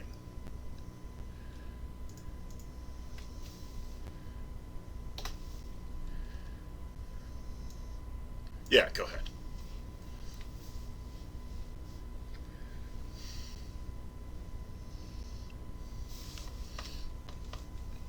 Okay. She, I deleted her, so that means she comes out of the turn order, but she will have had another turn between that and Vasily, so she will be now 120 feet vertical.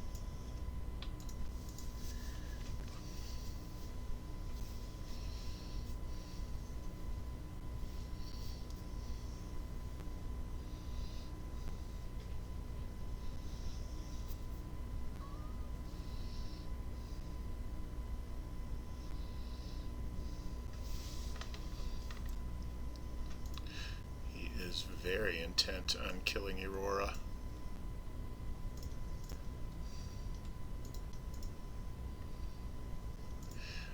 Don't assume that. Yes, it missed. Okay.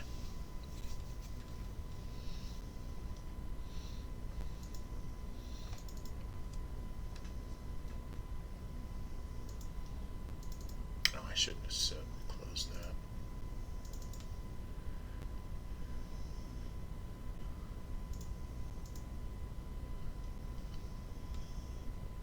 Yes.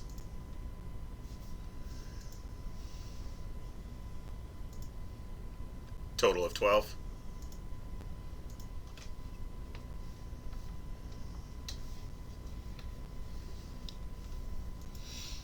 Okay, that works. Bandit Captain. And he is hexed, so he takes some hex damage, I think.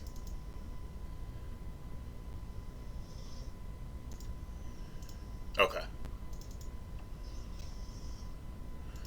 So, that is a 22 on Aurora for 4 damage, and the 10, I'm going to guess, does not hit.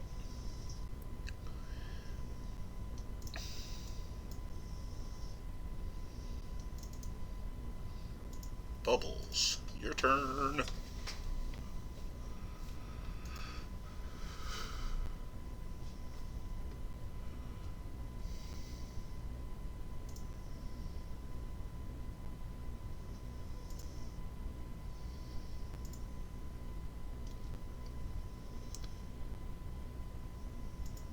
What's the save?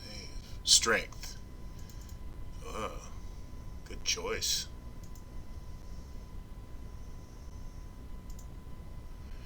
It says airborne safely descends.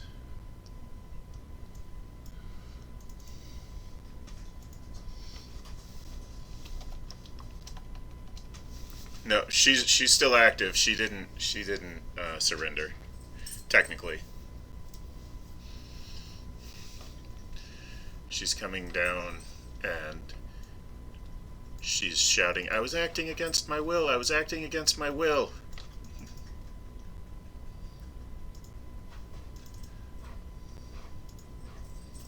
You sure can.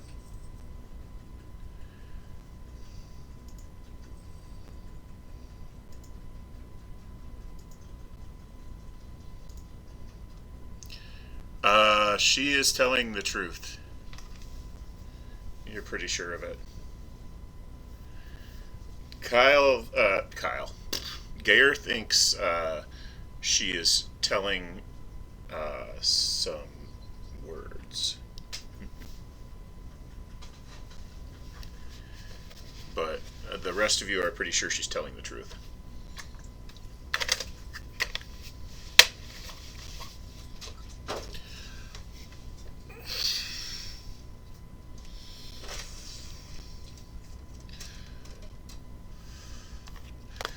The bandit captain.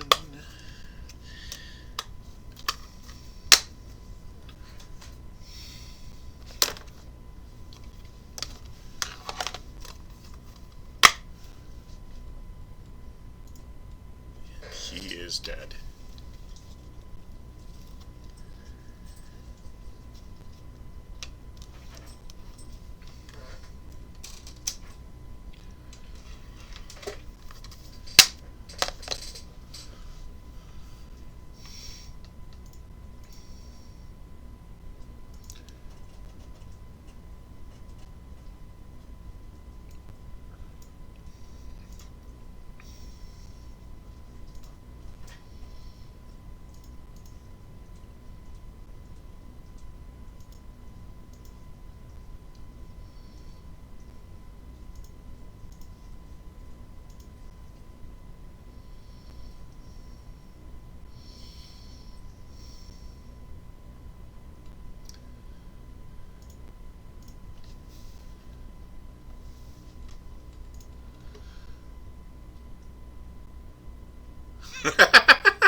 Yes.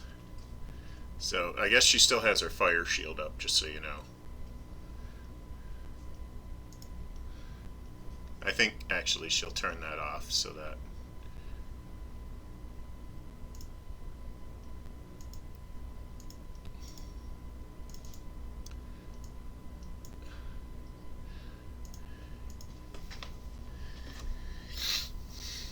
she'll.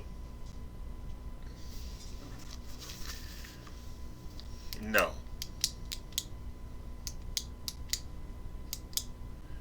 It sheds light, but not if you're invisible. It doesn't.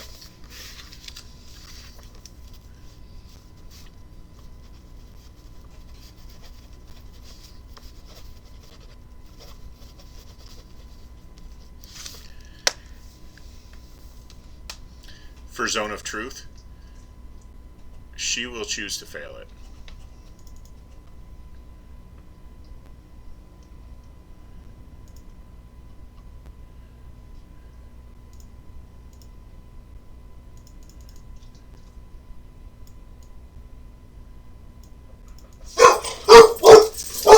Somebody's knocking on my door. I'll be right back.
It's not like I'm over it or anything.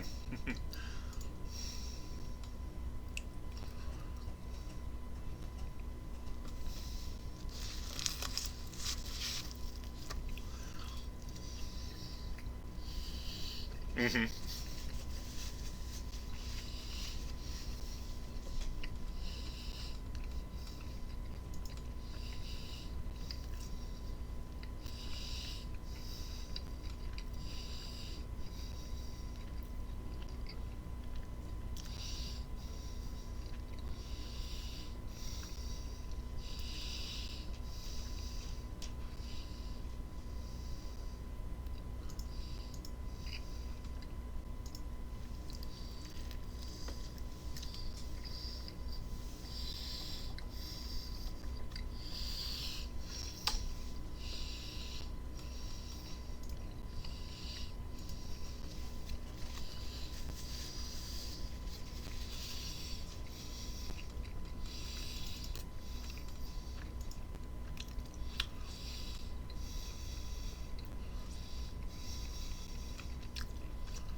I didn't mean to click that.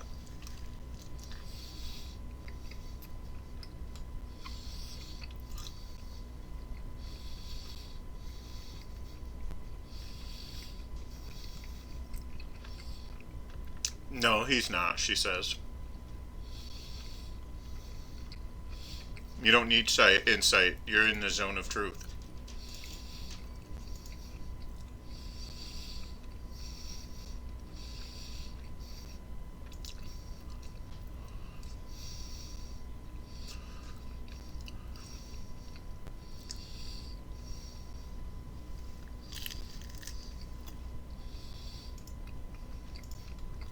Um,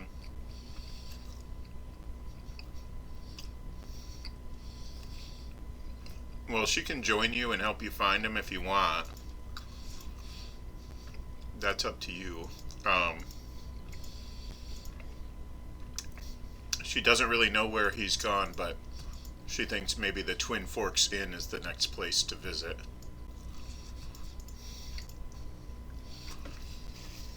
You were at Twin Forks, but I don't think you went into the inn.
Mm.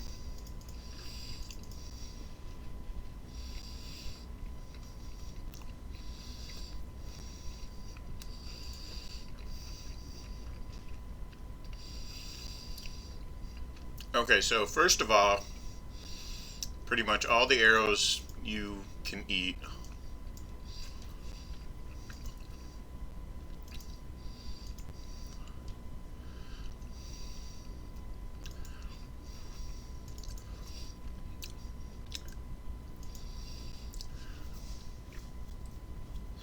And that would be about, I can't remember what we started with, but you know, at least half a dozen suits of studded leather. Um, 5 suits of leather, 5 maces, 5 heavy crossbows, 50 crossbow bolts.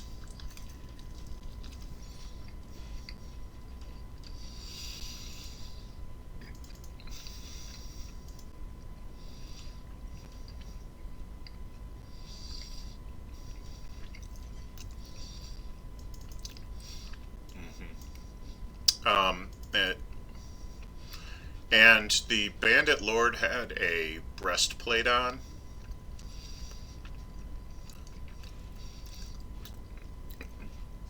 He was carrying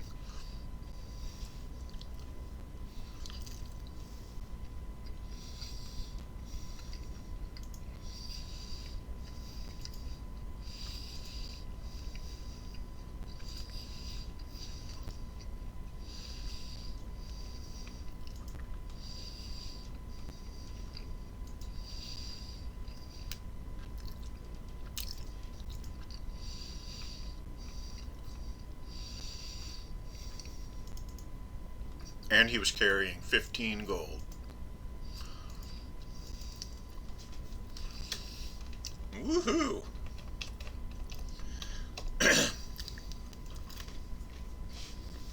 Yes? Okay. Yeah, no rush.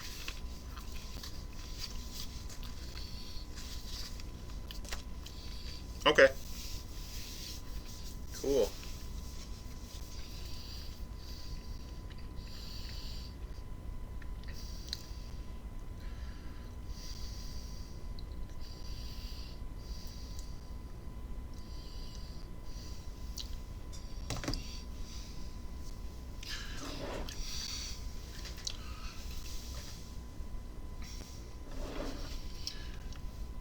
Oh, okay. Like just a handout you can write on.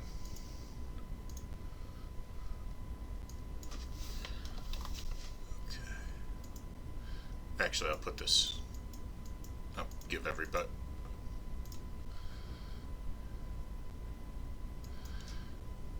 Okay, it's called notes.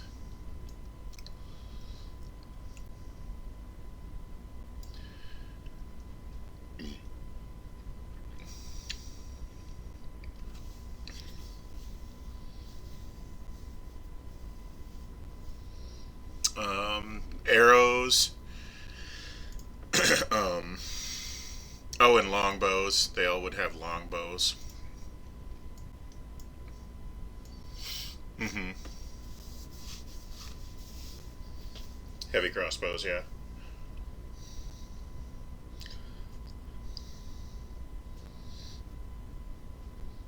It's more than you all can really carry. It's all mundane, basically.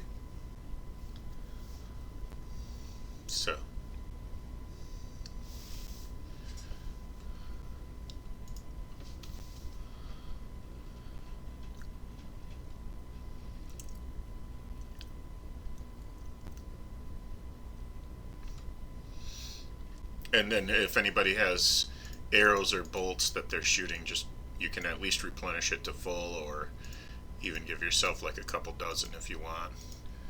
I wouldn't really bother taking much else.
Okay, so is Lady Arcana coming with you, or is she being released, or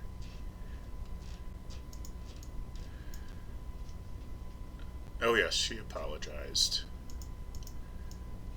Oh yes, she wants revenge.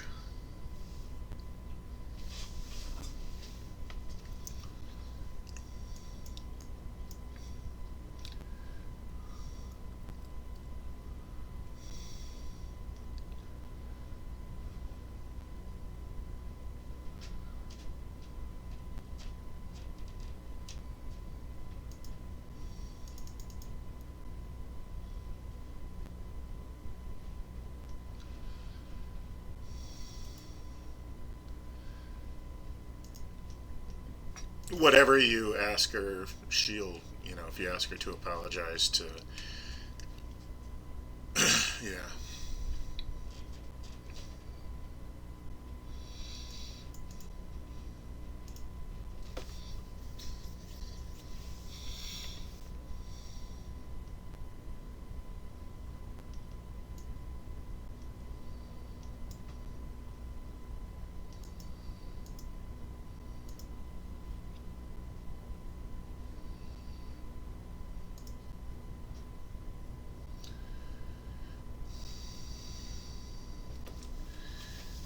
The Twin Forks Inn has a number of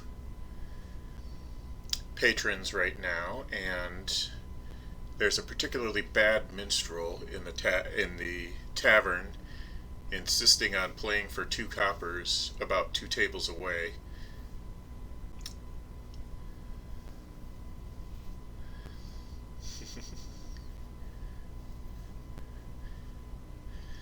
The minstrel is a young man of only average build who appears to be unarmed, and he will take your money and stop.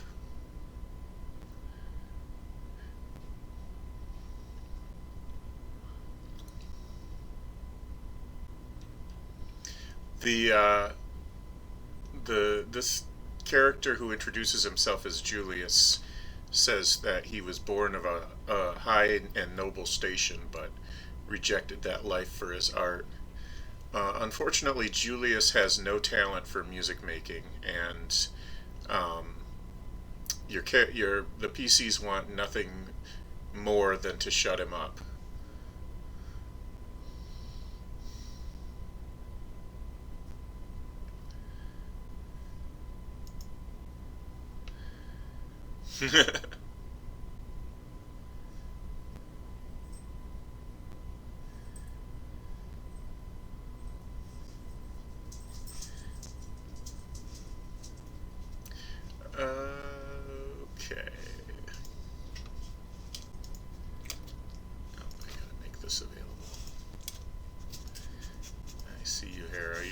for more food? Because I don't have any more. Can I get a volunteer to read?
Julius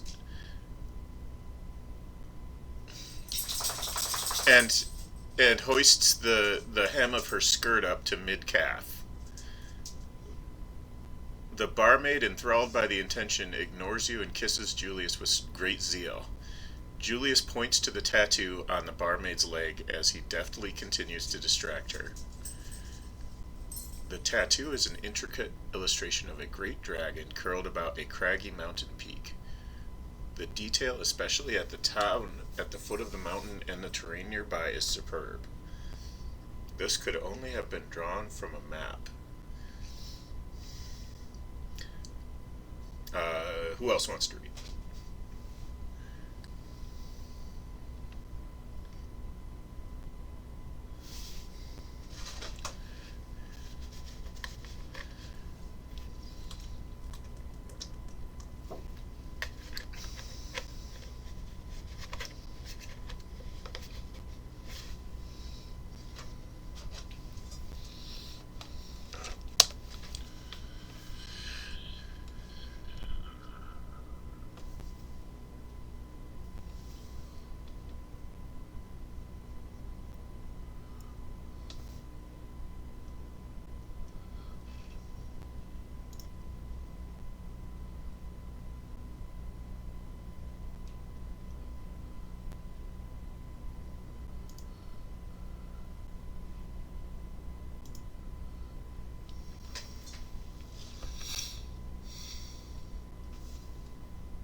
I think that was a fair bit of it, but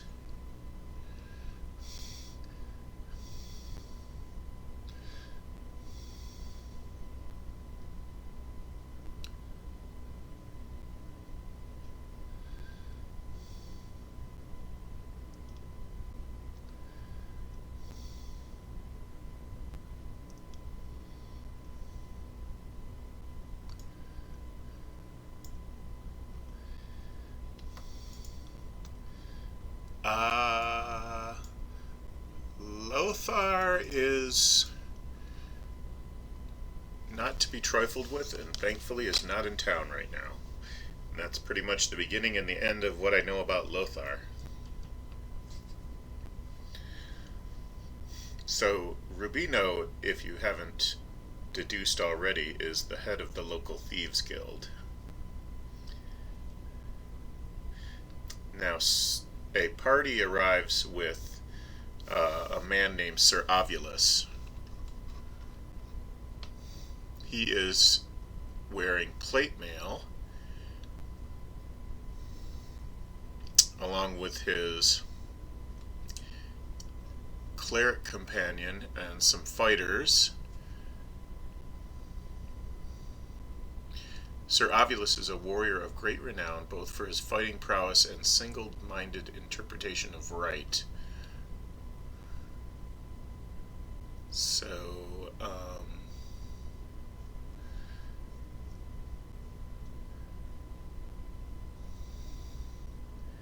They come into the inn with dust all over themselves and show no care about who they get dust on as they shake off their cloaks. Father Yoakum cuts a deal for some rooms, and one of the senior fighters harasses the barmaid until a very large quantity of ale is brought for all of them. This is not to say they are seriously rude, just loud and a bit selfish. Being lawful good does not mean well-mannered.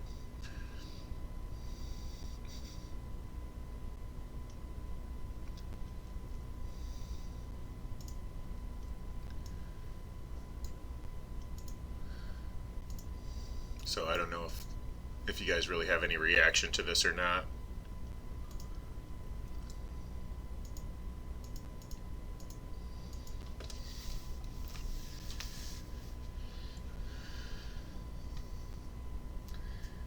Yeah, he hasn't gone anywhere really.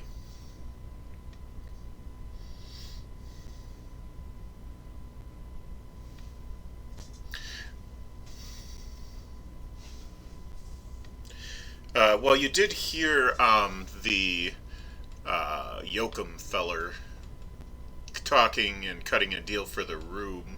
So you heard him say his name is Father Yoakum, and Sir Ovulus probably has a reputation anyway, but if anybody didn't know him, Julius would tell you Sir Ovulus is a relatively high-level paladin that kind of takes care of the village and some of the surrounding area from... They're in a rough area, you know? It's pretty wild. They don't have a whole lot of civilization around, so they're thankful to have a paladin around to put down any... Yeah.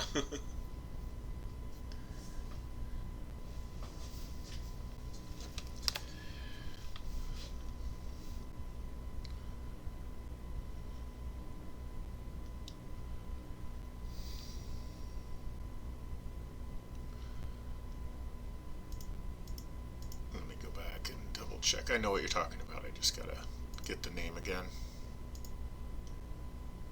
Yep.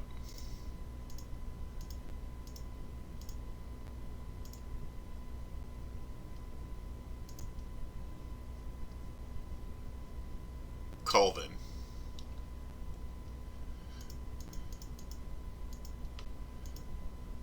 Yeah. You have plenty of horses, but you can get a mule if you want.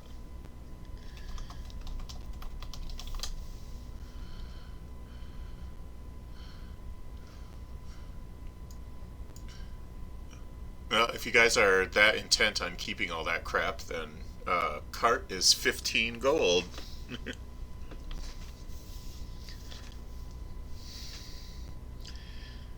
Oh, okay, okay. hmm It's it's 15 gold to buy a cart.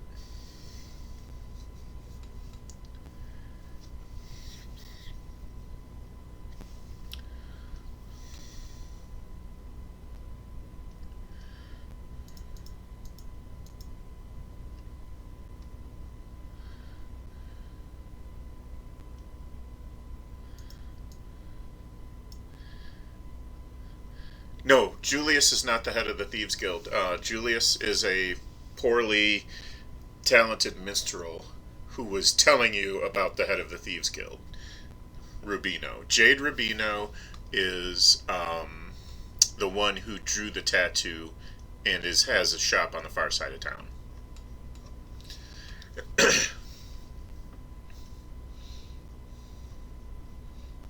No worries.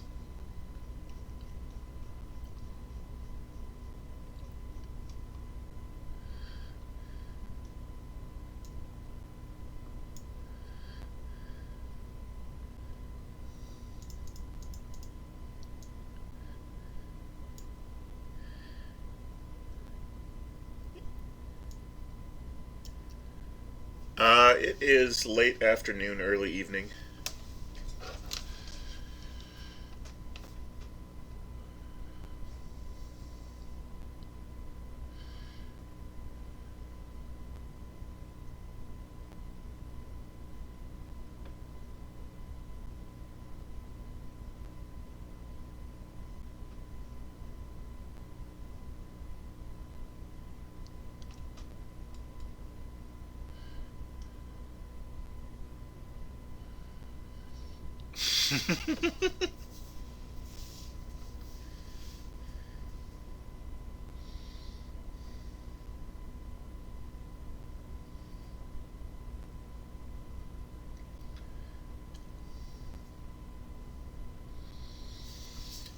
The piece when you arrive at the tattoo parlor, it's getting close to dusk, and conveniently, there's a sign outside that says oh says like we open at dusk, um, and sure enough, right around then the shop opens its doors for business. Um, it's a quite a scum-filled dive with a lot of people, all looking disreputable, and um, make a perception check.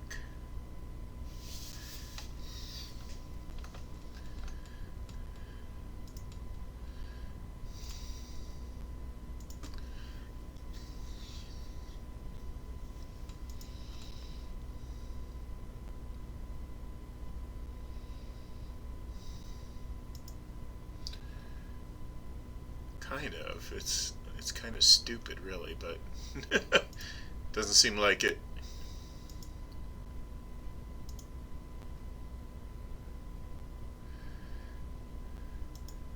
Right, that's right. I knew that. I was just testing you. So you can just use. Actually, for anybody whose passive is better than their roll, you can just use passive. But Aurora and Lord Bubbles for sure will see it.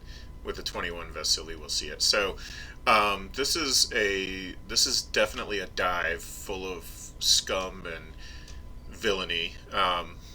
There is little or no actual legitimate tattoo business taking place, but you do notice that a lot of the people are heavily armed under their with concealed weapons, and periodically this or that guy tends to sneak in the back into the back room and maybe comes out a little later. The occupants asks the occupants ask a lot of smarmy questions about you that are just sort of generally insulting and rude. All of you, all of the characters.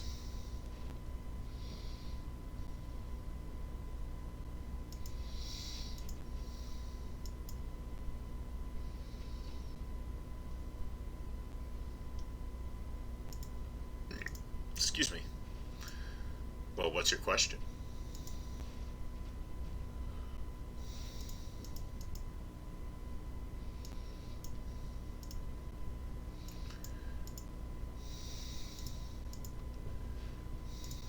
They're just kind of laughing. Somebody, she got a tattoo from here, you say?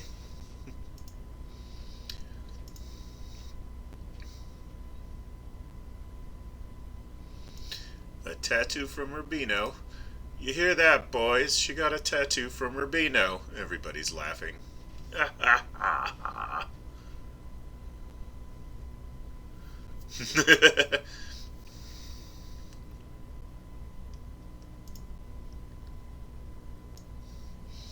No, you're putting two guys together that are two different people again. It's Julius was the minstrel.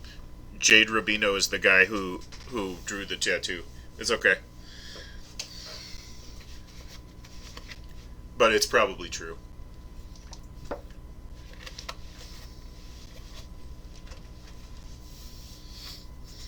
Um, Eventually, Jade Rubino comes strutting out, uh, highly charismatic and surrounded by a group of sycophantic young waifs and numerous pretty women. He is charming and not very insulting, and is willing to discuss the subject with you when you ask about it. He says it's not a map per se, it's just a colorful piece of improvisational art I picked up at a shop in Corinthia. No, sorry, I can't show it to you. I have it sent to a goldsmith to be properly framed. It won't be back for weeks.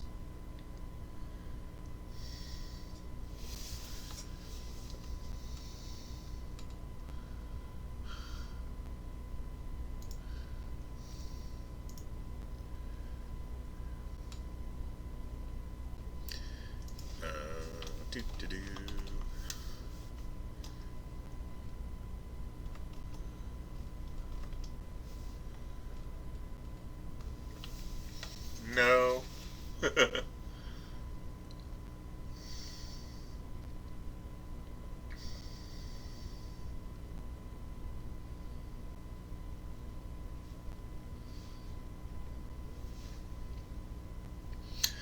see. Well, we're getting it gilded at a place that's out of town.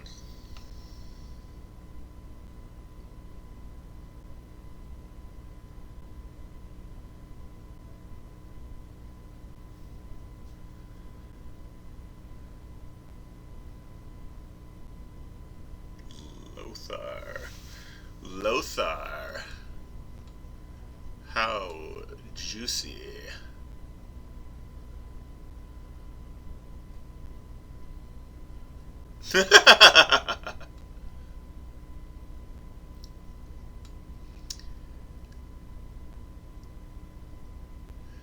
Let's see. It doesn't look like he really knows anything about Lothar, other than pretty much what everybody else knows.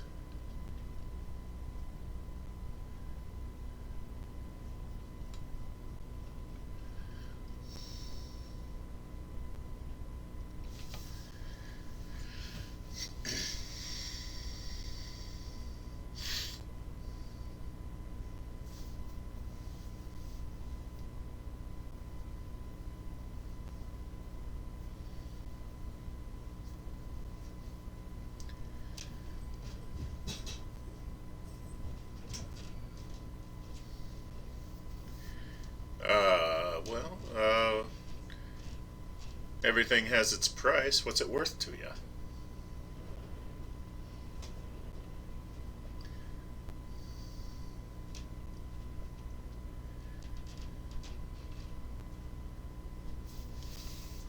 Ah, very excellent. Well, I could be convinced to part with it.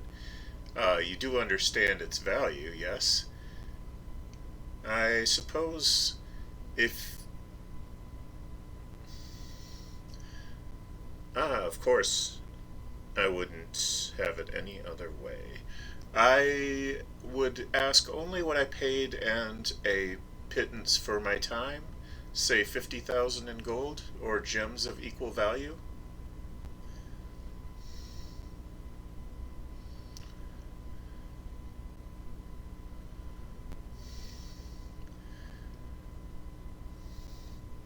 Well, I can have you... I'd be thrilled to let you inspect it as soon as you show me the money.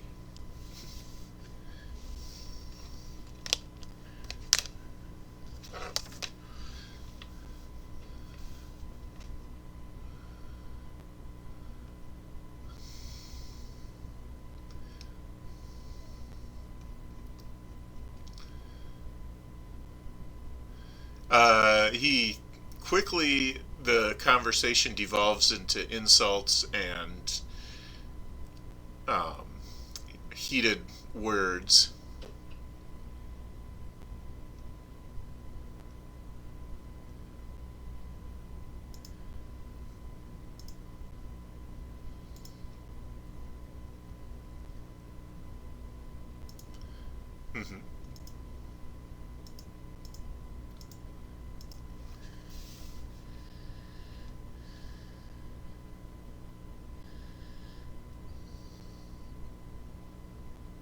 Yep.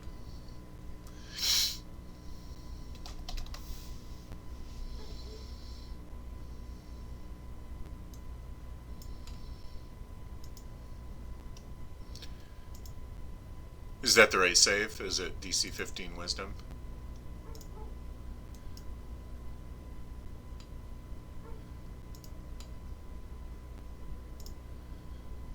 And that's a fail. Woo-hoo-hoo.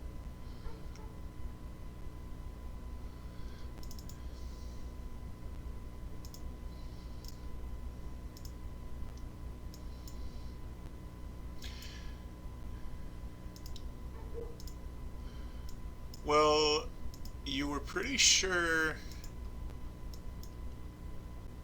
Like you didn't like some of the patrons' movements, kind of around and towards you. But as soon as he showed up, they all kind of backed off and stopped. Like when Rubino was there, they don't. You know, you almost feel like they were casing you, and then Rubino showed up and they stopped.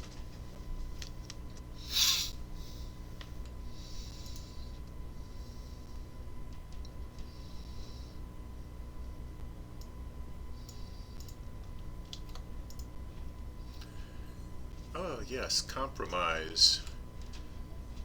It is compromise that makes a man noble.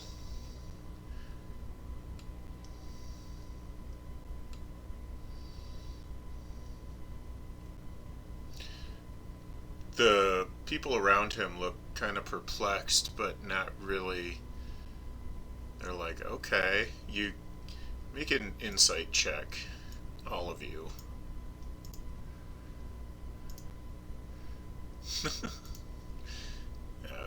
Vasily doesn't get it. Vasily does not know what's going on right now. Jeez, these are some terrible. Wow. Wow. Okay, you guys don't know. You guys don't know shit about shit.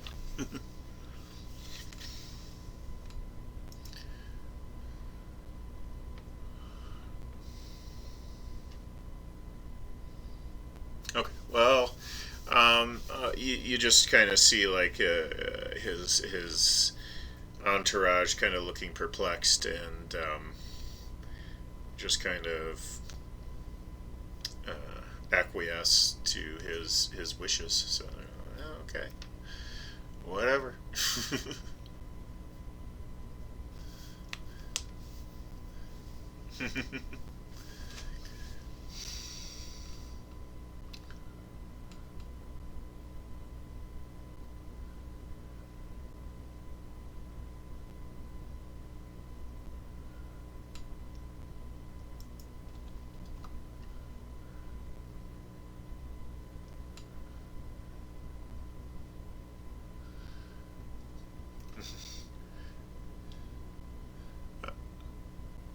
Oh yeah, yeah. I wasn't expecting you to have 50,000 gold on you.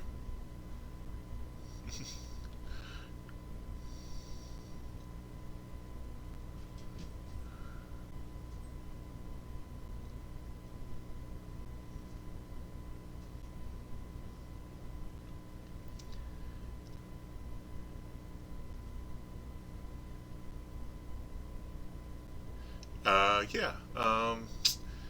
Let's go up to my room. Rubino keeps the map in an oilskin pouch between layers of his bedding. Um, he says, now, I didn't tell you this before, but the map is actually over only a fragment. And this is part of a map to the fabled White Mountain.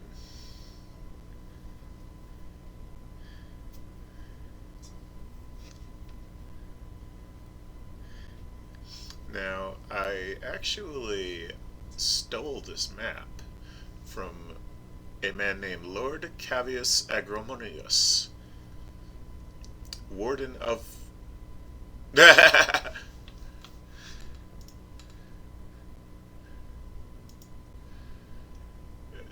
you know how these guys are with titles.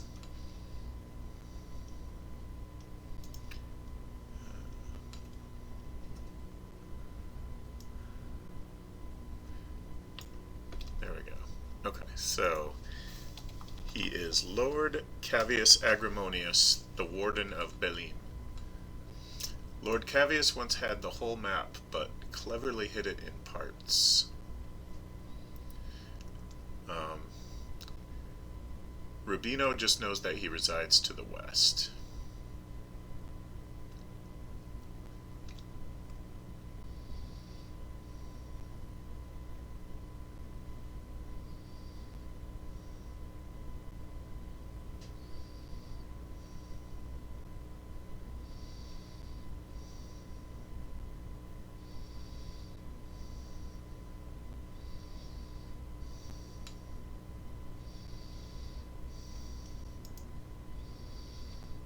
Vellum.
Yes. Well, its true value is unknown, but I would think 10,000 gold would be actually a reasonable price. And if you don't have that right now, you can bring that back to me when you get the opportunity. You look like trustworthy, upright types.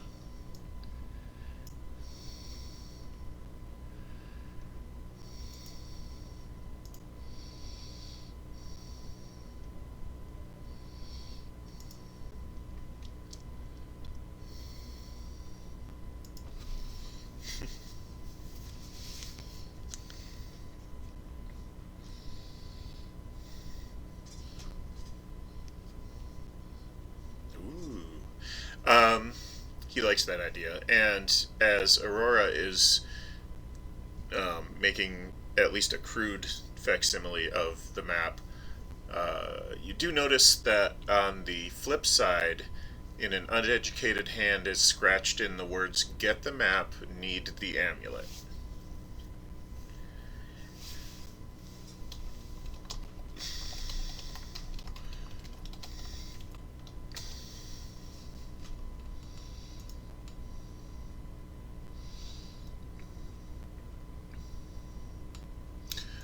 No, it was what was there when I found it. Slash stole it. I found it in Lord Cavius's pocket.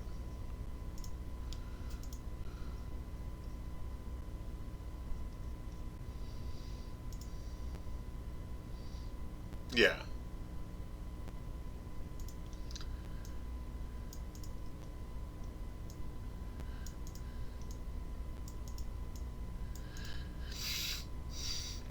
He's not in a town. He has his own keep.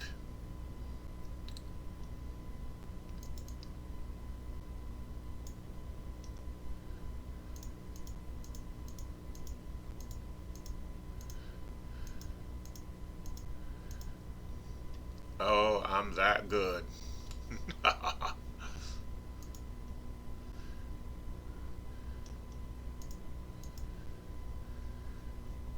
Well, we were on a diplomatic mission. I was with the Paladin, and when he wasn't looking, I snatched the map.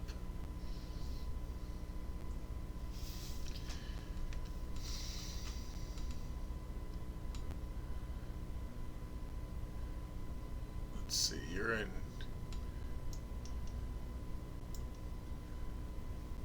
Twin Forks, so did I put? Let me.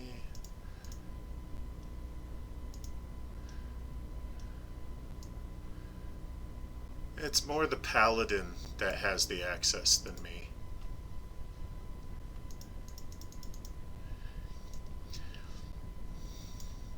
By the way, word to the wise, don't let him know that you've got the map, because he will insist on returning it.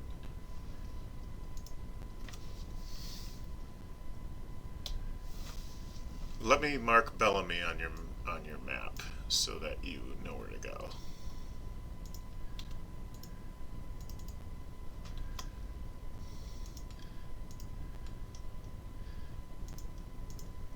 About a day on horseback at the most. Just follow the river. Probably a day and a half, 2 days on foot. Is that right? No, it's probably even less than that. Yeah, at this point it's nighttime, so if you want to travel at night, that's up to you, but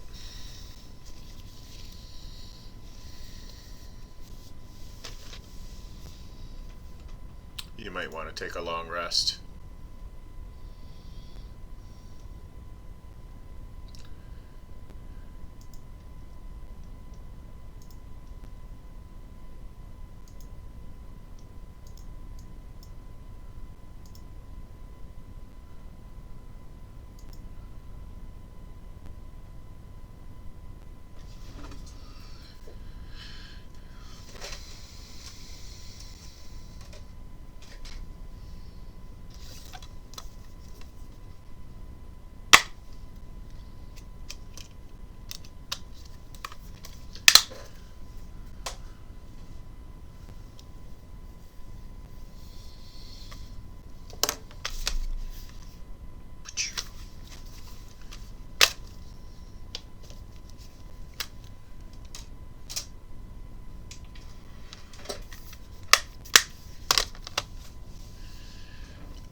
Yeah.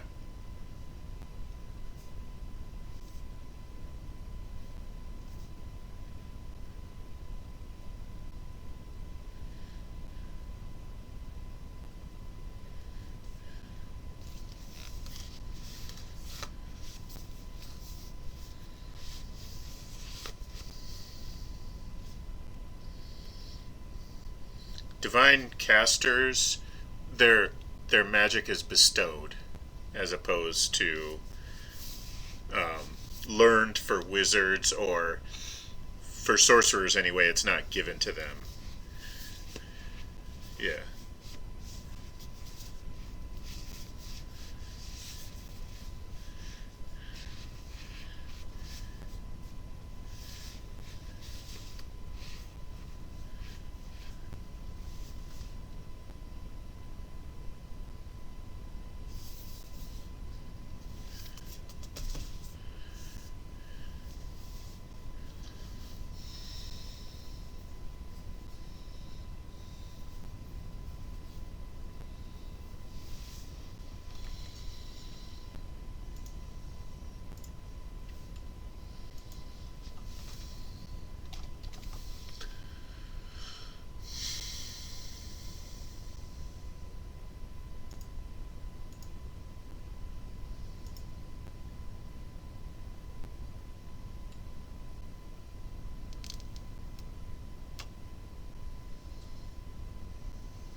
Um, Returning to the inn, you notice that a merchant caravan has just hit town.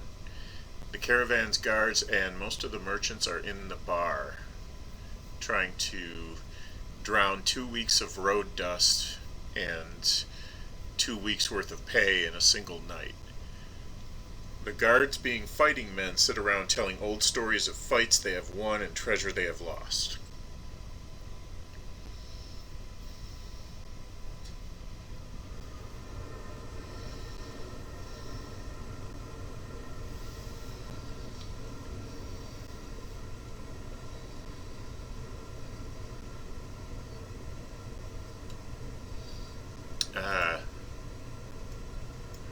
The greatest treasure we have found, well, we found this jade, half the size of your head. You wouldn't believe it. Had to have been worth 2,000 platinum.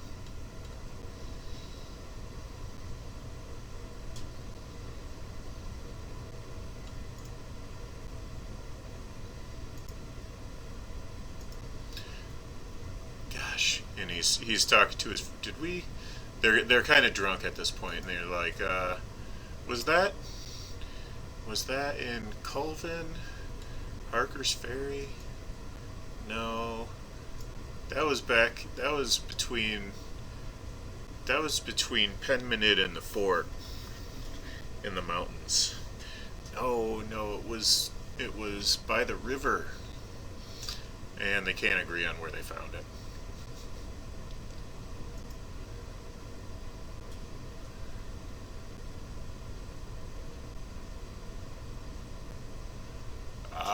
Falcon's Peak? No,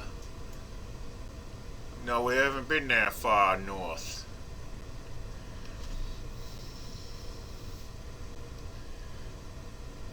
No, Bellamy's just a little backwater. There's no way. Don't listen to Gregor. He don't know what he's talking about.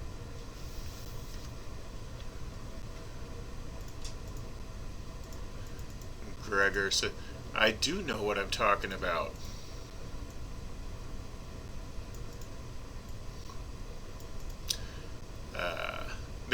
They get kind of a 1,000-yard stare and sober up a little bit. And they're like, Red Dragon took out half the party 20 years ago.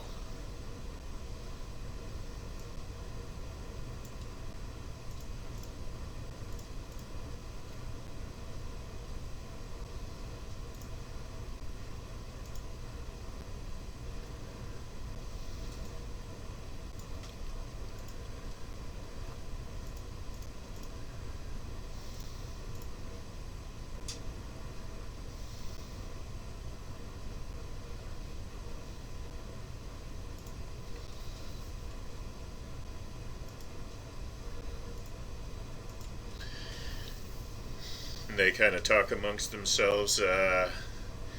No, we haven't. We were kind of hopeful she had moved on. Or that mountain of hers had, anyway.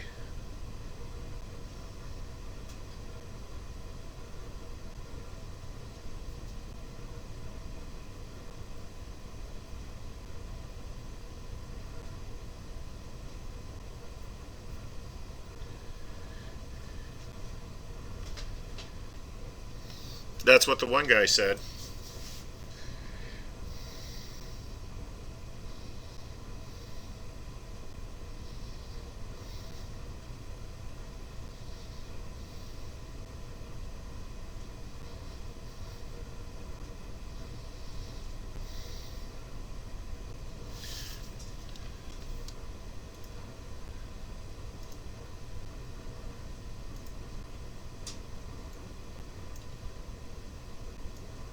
There you go. Gregor chimes in.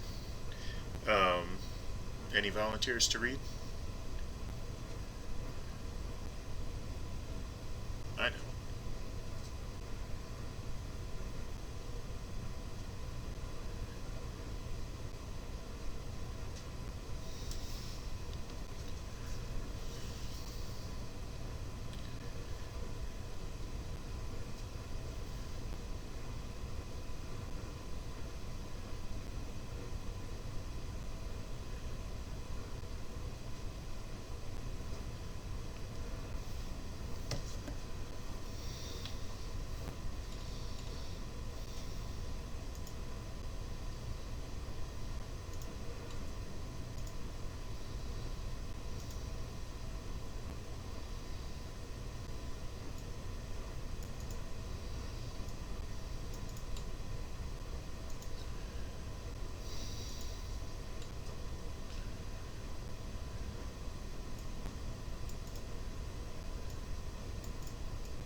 Gregor writes up some kind of letter and seals it, hands it over to the party, and he gives you directions to Whitehill.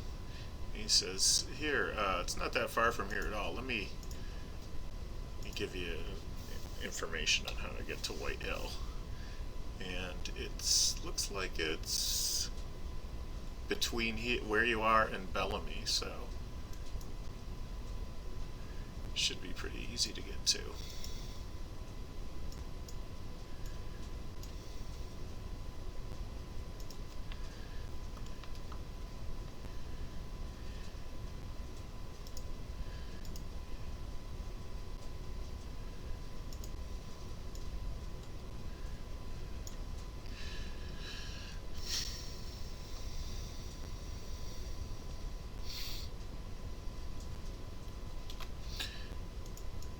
It's been reacquired.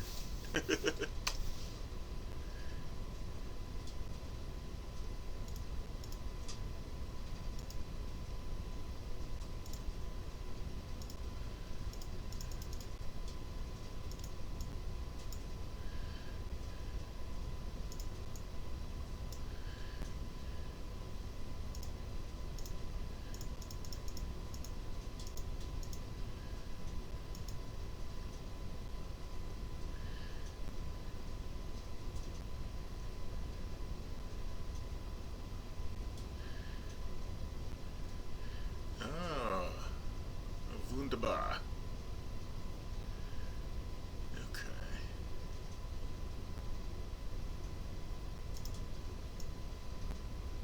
Yes.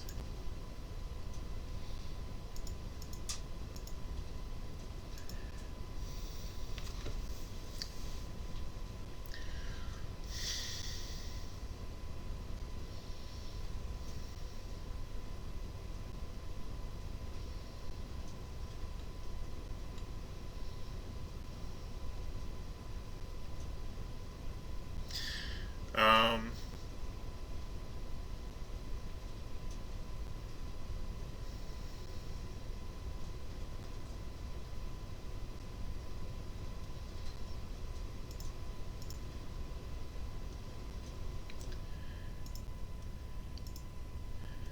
yeah.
Mine was muted.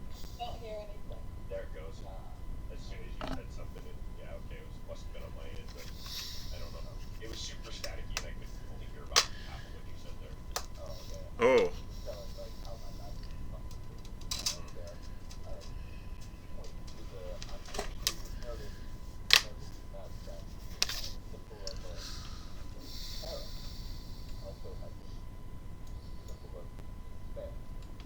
That was the one that was mostly concerning to me.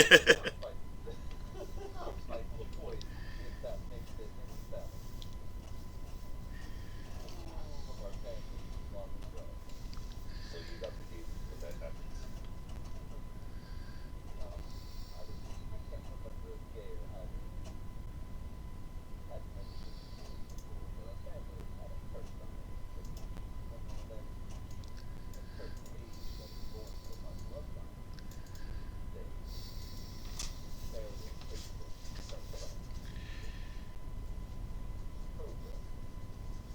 Yeah, actually, wasn't Shu gonna do some kind of roll or some kind of something to see if when you level, if Despair or Hera has gains any a little more influence over the other?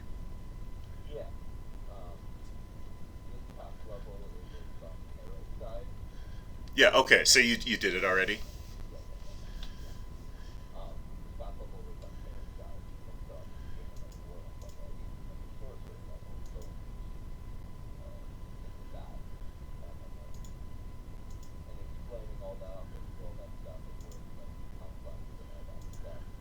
But if you ever choose, there are many divine capabilities of breaking curses or protecting gods such as that. Because atonement is a thing, and so is ceremony. So you know.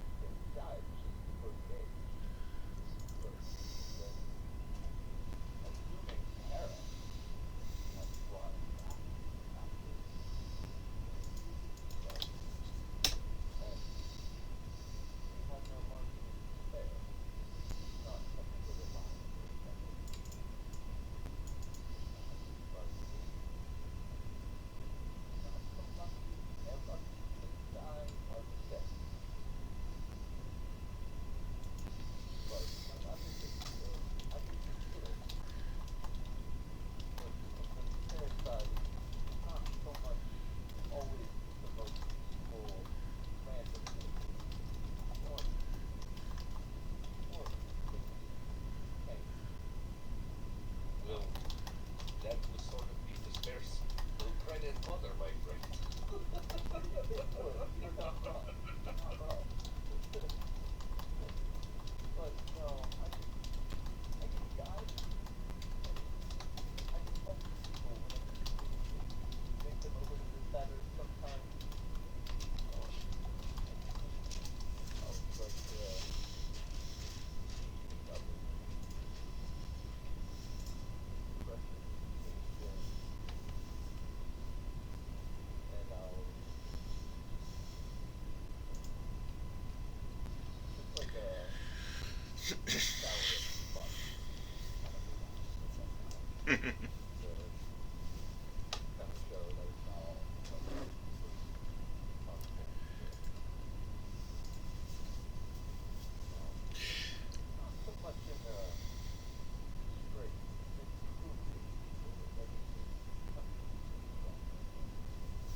What? Is that what that was all about? I thought he was just very friendly.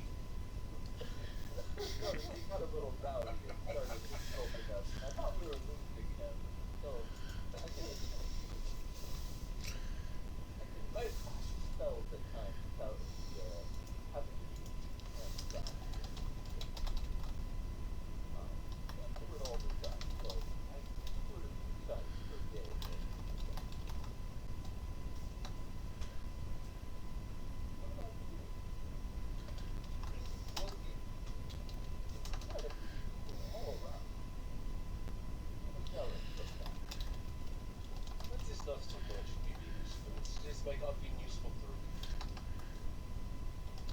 Well, you see, I was a soldier. I was a soldier with them too. I fought in many wars, fought in many battles, and I left home. I could not deal with the politics anymore. I did not wish to follow this warlord or that warlord anymore. I set out to seek my own path. I was a very well trained mercenary. There was things that I was okay with, growing up on the farm, being able to smith, taking care of animals. You know, in my family life it was good, and I still miss my family. If he pulls out his little crystal, in fact I speak to him rather frequently. It's been about a week or so. In fact, I should call my papa first. See how the old man is. But anyway, so I set out on my own, and I traveled throughout the world. Tried flying my skills where I could. Most of the time, it was bodyguard work, civil security, and I found myself in a place called Brighton. And the city was absolutely beautiful. I was looking for work. It turns out they needed some security at this place called the FNS. And the proprietors of this place was a very motley sort. There was a man by the name of Bergen. He was a very strong man. He was very stoic, and he was rather silly at times. And there was she was one of the untouchables in many countries. She was a hybrid. I believe that she was a hybrid crab. Her name was Cindy Crawfish.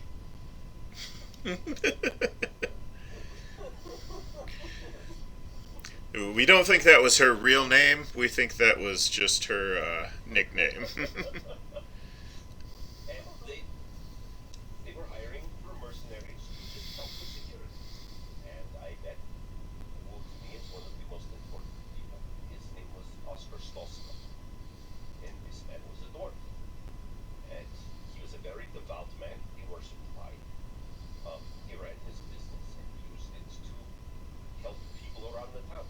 He would, they helped the alchemist, I guess. He told me a story of them chasing down dinosaurs. And he taught me the ways of his religion. And I thought to myself that he was absolutely right. That every person's job on this planet is to create. You know, Pi, he sat next to Z, and Z helped him to the specifications, and he forged the very core of the planet that we stand on, as well as the cores of many worlds. In fact, the reason that our sun shines is cracked this very shovel. That's a forge. And he taught me these things. I began to train underneath him. He taught me to smith rather nicely. And it is not so me who is used. It is me channeling the God's will of creation. And fortunately, I was chosen. Many of the people, they recognize his power. They see he is mostly a demigod, as some other clerics would say. But me, I believe that he is the most amiable of all the gods, and he has chosen to bless me. And so I travel where I must, and I do what I must, and I help who I can.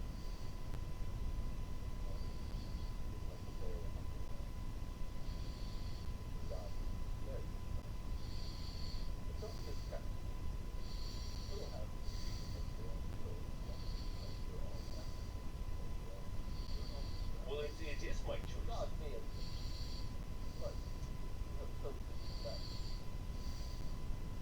I don't think so much you choose to let the goddess sisters. They choose you and you put you on your path.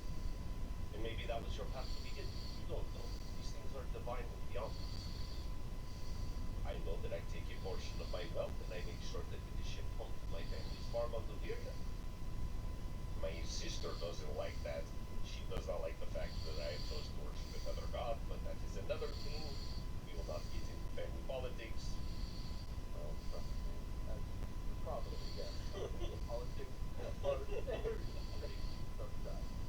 But it is fun occasionally to have the beat.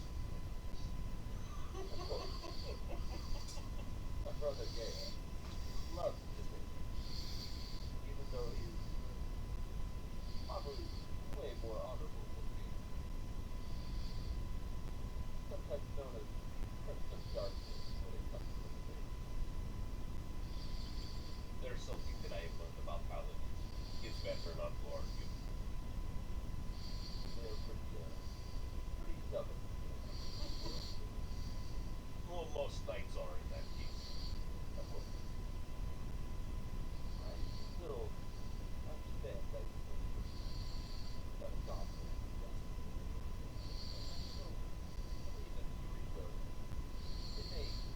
no, every person has their free will. How else will the gods sort out the ones that they like and the ones that they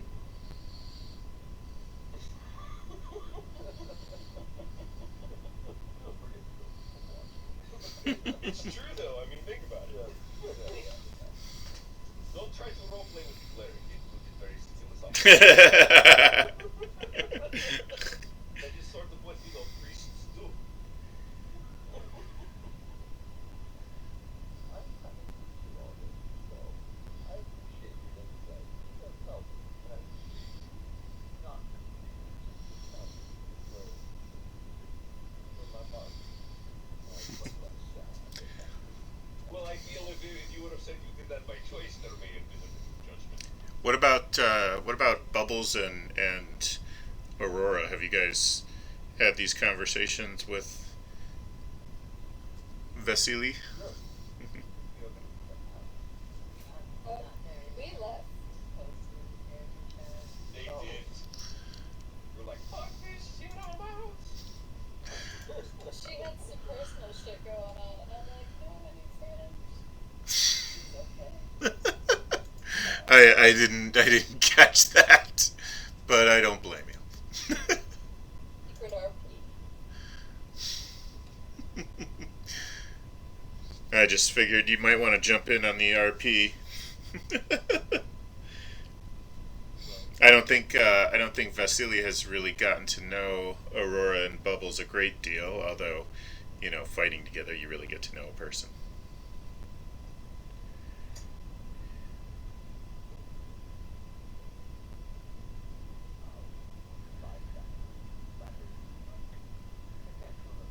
Well, you see, the dwarfs would say that it is okay, but for me, I had a little bit of problem with vodka when I was younger, so I tend to avoid it. I understand. Better to stay away from your problem. Then let yourself be tempted by it. Well, no, I just tend to be a lot cleaner once I have some alcohol to eat. Have you ever heard of the what is the word? What is the word of throat?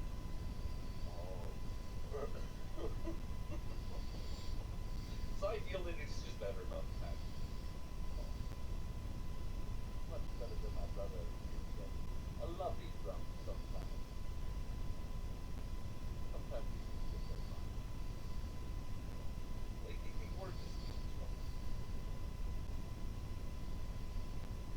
Well, we're going to do that.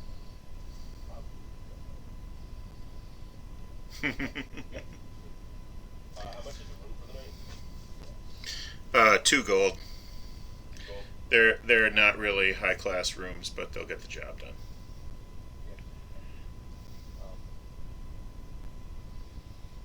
Going to get my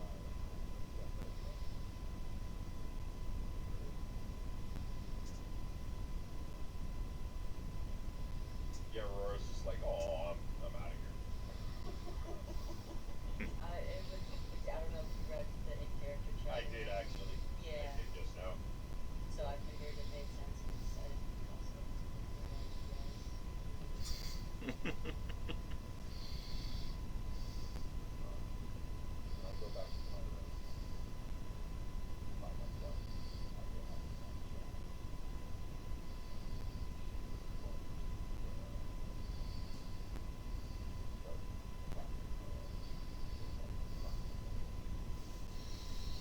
Okay.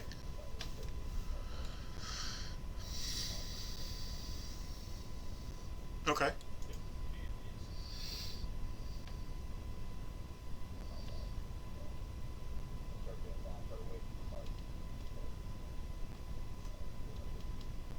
Yeah, the ritual to summon an imp there is going to be a little weird. Yeah.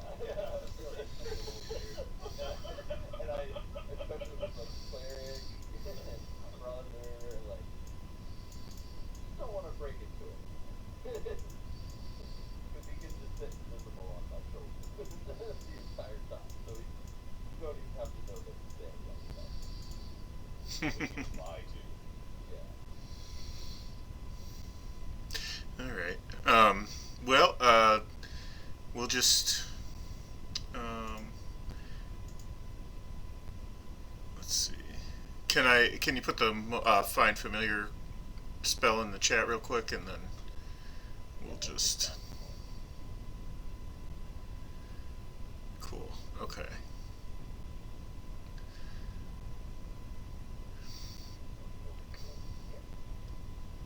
Oh, I was hoping it would be a fire-breathing spider.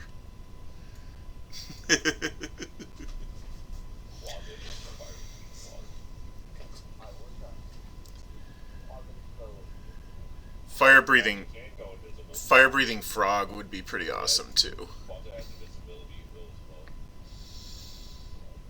Or it might be a couple of times a day. At least on roll 20 it doesn't.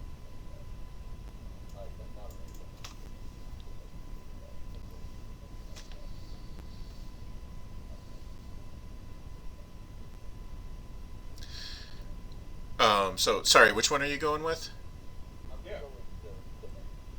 Okay, the imp. Closet can magically turn invisible until it attacks someone or uses scare until its concentration ends. Closets can do it as well.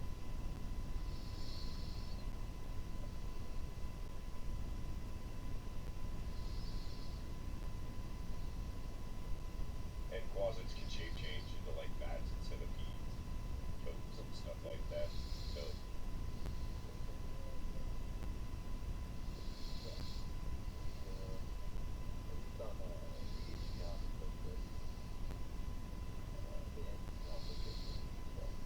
yeah, but I think it's a raven, something else too.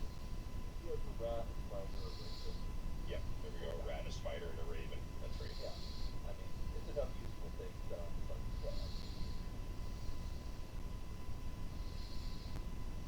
also that demo site,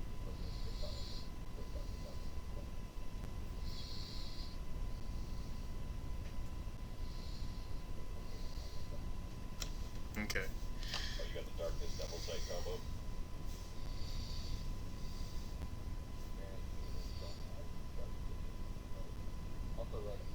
That's why I take light as a cantrip.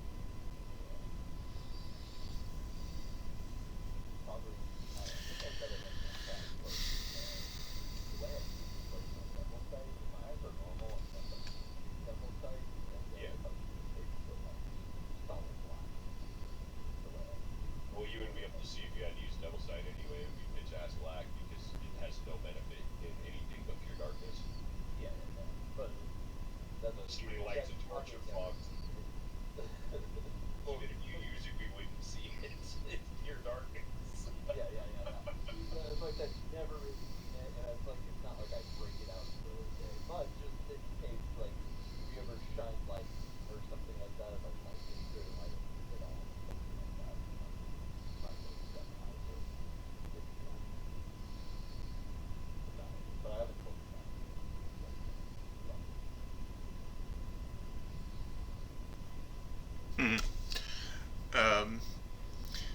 So you guys strike out for Whitehill the next morning. You encounter a group of merchants not too long after heading out. Okay.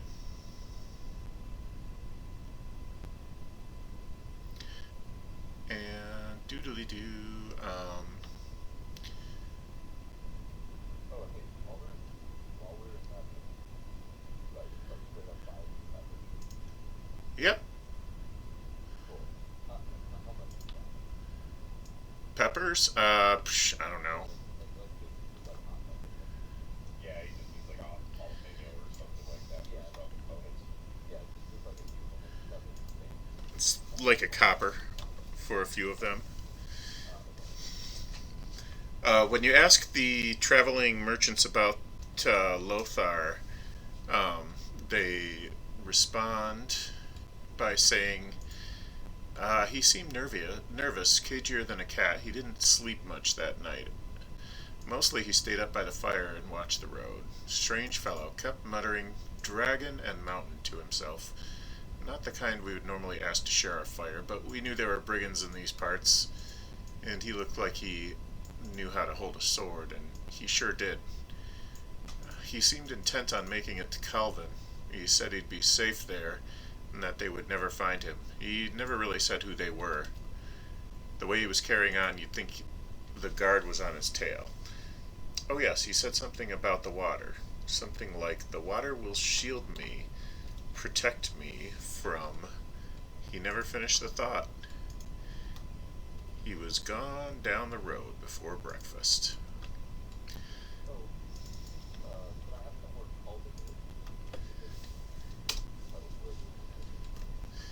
Oh, it's barely a half day's travel west of Bellamy.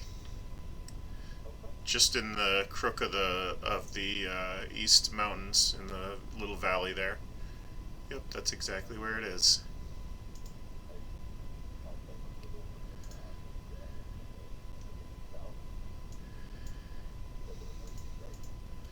They are merchants.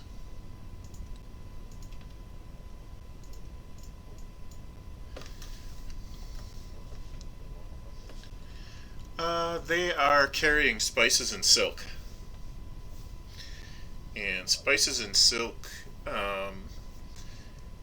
they must be carrying them somewhere out of town because there isn't much call for them, and these are kind of podunk parts, so